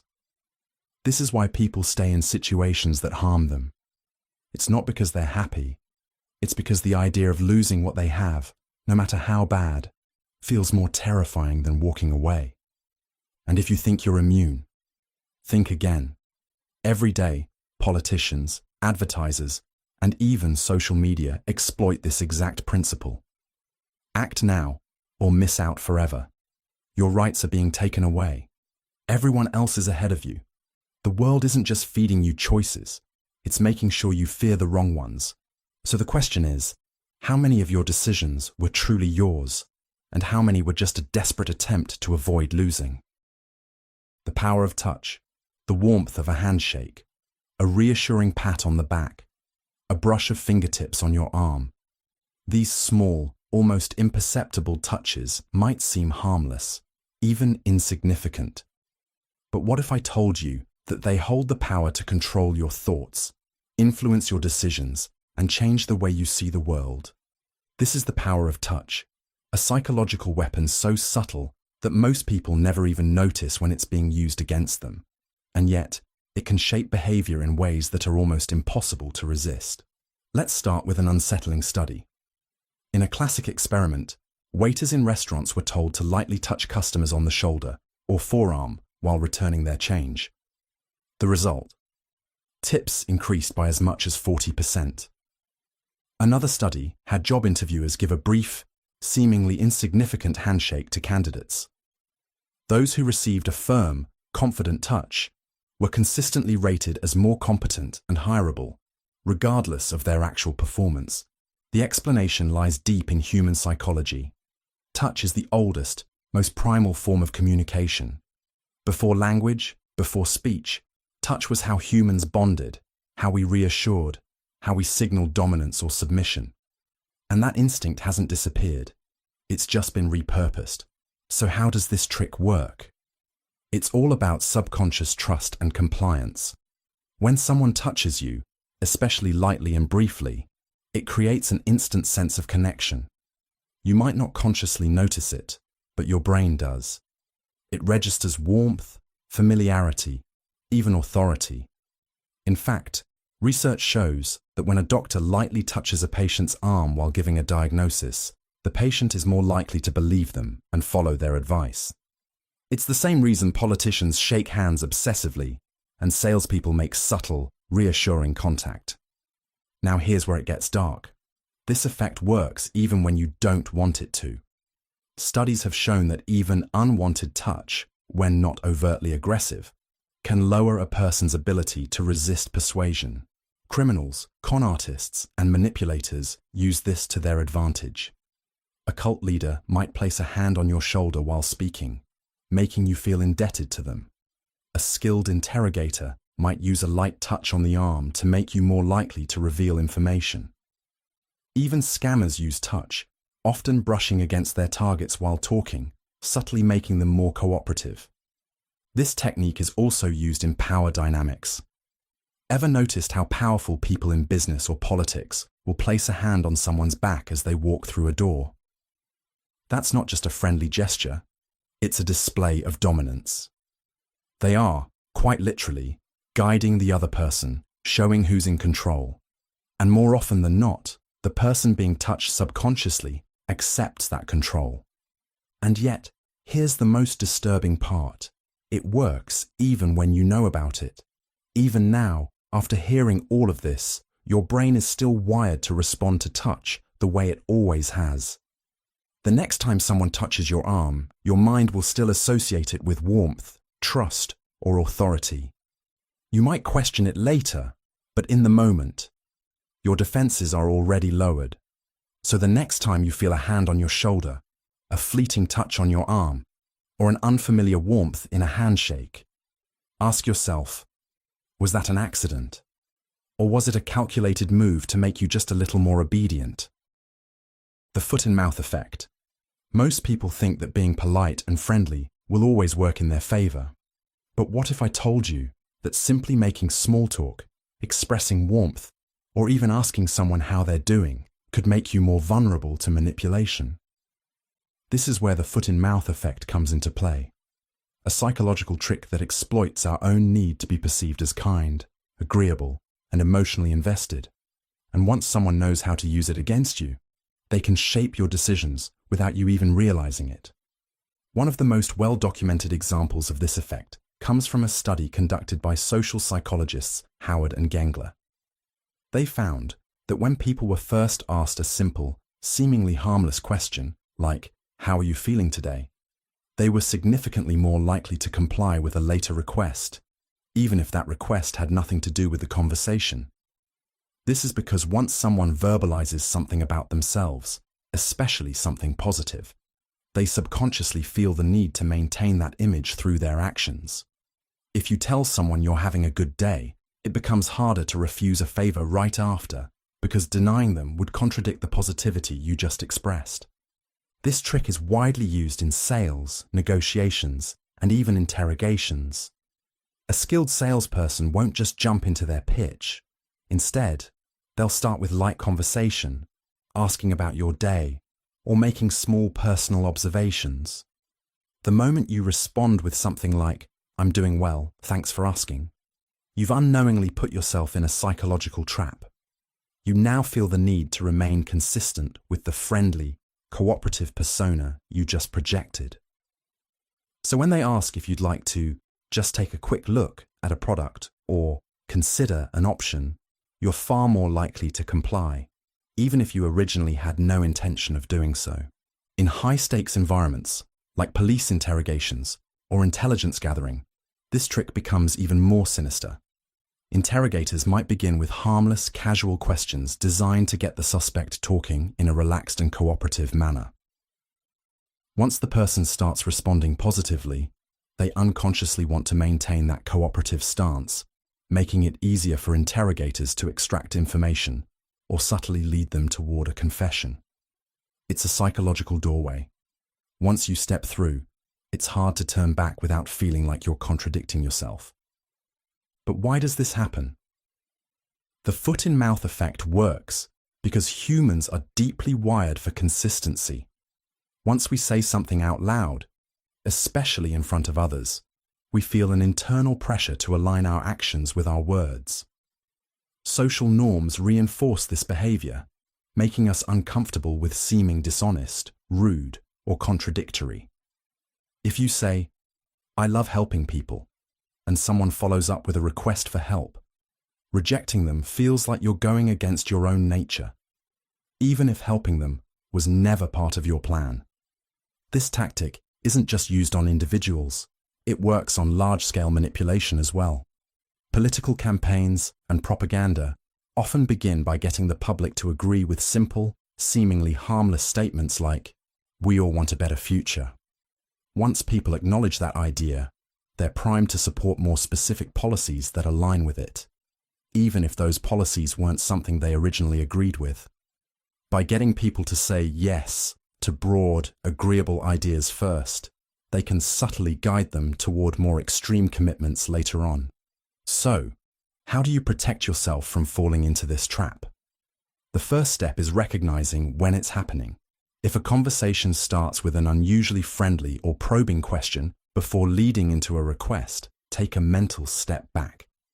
Remind yourself that just because you express positivity doesn't mean you owe anything in return.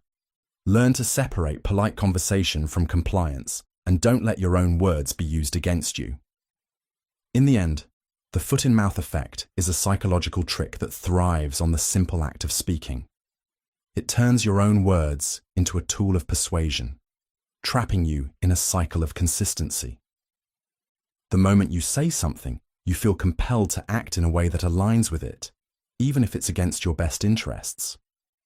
And once someone knows how to use that against you, it's disturbingly easy to push you toward choices you never intended to make. The endowment effect. The endowment effect is one of the most insidious psychological tricks because it exploits something deeply personal, our attachment to what we believe is ours. Once we own something, even for a short time, we assign it more value than it objectively deserves. This quirk in human behavior can be used to manipulate decisions, emotions, and even financial choices in ways most people never see coming. Imagine this. You walk into a store and a salesperson hands you an expensive-feeling pen, telling you to test it out. As you roll it between your fingers, writing a few lines, it starts to feel like yours. Suddenly, when the price is revealed, it seems reasonable, even if you never intended to spend that much on a pen. That's the endowment effect at work. Simply touching or using something tricks your brain into believing you own it, making it harder to let go. But it doesn't stop with physical objects. The endowment effect is weaponized in everything from marketing to high-stakes negotiations. Free trials, test drives, and limited-time demos all work because they create a sense of ownership before you've spent a dime. Once something feels like yours, giving it up feels like losing a part of yourself. Retailers know this, which is why they let you borrow their products before committing. It's even more dangerous when applied to ideas and beliefs. People become irrationally attached to opinions simply because they've held them for a long time. This is why changing someone's mind, even with undeniable facts, is so difficult. If they feel ownership over a belief, letting go of it feels like a personal loss. The endowment effect also plays a role in relationships. People stay in toxic friendships and unhealthy romances because they feel invested. They've spent years building something, and the thought of walking away feels like losing everything. But the truth is, that's just the illusion of value. The same trick that convinces you an old, broken phone in your drawer is worth more than it actually is. When this trick is used strategically, it can be devastating. Cults, con artists, and manipulative leaders rely on it to keep followers locked in. By making people feel like they own their choices, their place in a group, or even their suffering, they make escape feel impossible. The deeper the investment, the stronger the illusion of value. And here's the most unsettling part. The endowment effect works even when you know about it. It doesn't matter if you're aware of the trick, your brain still clings to what feels like it belongs to you. The only way to break free is to recognize when you're valuing something more just because it's in your possession. Because sometimes what feels precious is just a well-placed illusion. Mind control. What if I told you that your thoughts, your beliefs, your opinions, even your memories could be rewritten? That right now, without realizing it, someone could be bending your mind to their will. No force, no obvious manipulation, just subtle, calculated influence. Sounds like science fiction, right? But it's real. And it happens far more often than you think. Take the Stanford prison experiment, one of the most infamous psychological studies ever conducted. In 1971, researchers at Stanford University recruited 24 ordinary students, dividing them into guards and prisoners for a simulated prison. No one was forced. No one was brainwashed.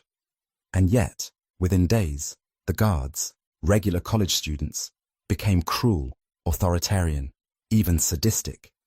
They humiliated the prisoners, forced them into stress positions, even denied them basic necessities. And the prisoners? They broke down, emotionally and mentally, accepting their abuse as if it were real. All of this happened not because anyone told them to, but because of psychological erosion, the slow, insidious breakdown of personal identity under the right conditions. The first step? Isolation. Remove people from their normal environment, and they become vulnerable. Their reality shrinks. Their world narrows to whatever they're told. The prisoners in the experiment weren't physically trapped, but psychologically, they were. And it's not just experiments or cults where this happens. Governments, corporations, even toxic relationships. Control thrives where people stop questioning. The human brain craves patterns, repetition, familiarity. If you hear something often enough, it starts feeling true, even if it isn't. That's why propaganda works. That's why conspiracy theories spread. That's why some people defend beliefs that are actively harming them. Then there's fear, the most powerful tool of all. When people are afraid, they seek security. And the easiest way to control someone, offer them certainty. Authoritarian leaders create external enemies. Cult leaders predict the end of the world.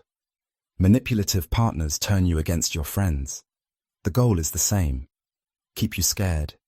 Keep you dependent. Keep you from thinking too much. Because once fear takes hold, your mind narrows. You stop questioning. And once that happens, control is complete. That's what makes this the darkest psychology trick of all. It doesn't force you to change. It makes you want to. And by the time you realize what's happened, if you ever do, it's already too late. The power of playing dumb. There's a saying, never underestimate the power of a fool. But what if the fool isn't really a fool at all? What if playing dumb is a carefully crafted manipulation tool, a way to control situations, lower people's defenses, and gain the upper hand without them ever realizing it? The power of playing dumb is one of the most underestimated psychological tricks, yet it's been used for centuries by politicians, criminals, and even everyday manipulators. One of the most well-known examples of this trick in action is the legendary detective Columbo. He was famous for his disheveled appearance, slow speech, and almost clueless demeanor. Every suspect underestimated him, dismissing him as a bumbling officer, until he caught them in their own contradictions. That's the essence of this tactic. When you appear less competent or less intelligent, people reveal more than they intend to. They drop their guard, assuming they are in control. But how exactly does this work? First, playing dumb gives the illusion of harmlessness. If someone appears clueless, they don't seem like a threat. People are naturally inclined to take charge when they perceive someone else as struggling, which puts the dumb person in a position to be underestimated. This is especially effective in negotiations, social interactions, and even legal situations. By pretending to be oblivious, the manipulator gathers information without suspicion. They let others over-explain, fill in details, and unknowingly expose their weaknesses. Then there's the art of selective incompetence, pretending not to know how to do something so that others step in and take responsibility. Employees use this trick all the time to avoid extra work. A person who doesn't know how to set up a presentation, cook a meal, or fix a computer might be fully capable, but by feigning ignorance, they push the responsibility onto someone else.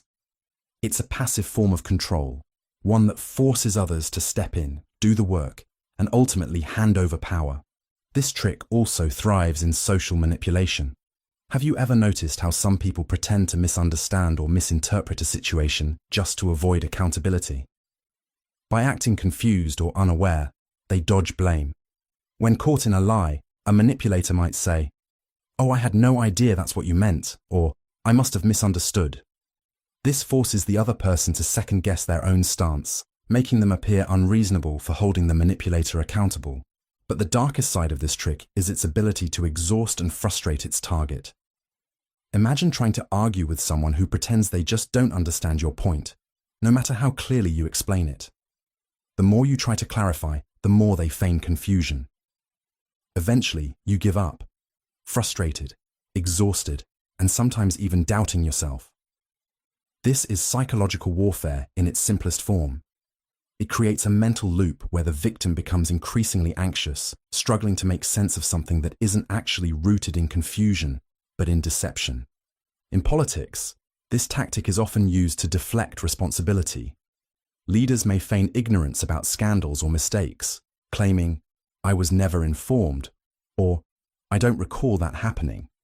It buys them time, shifts blame, and creates uncertainty about the truth.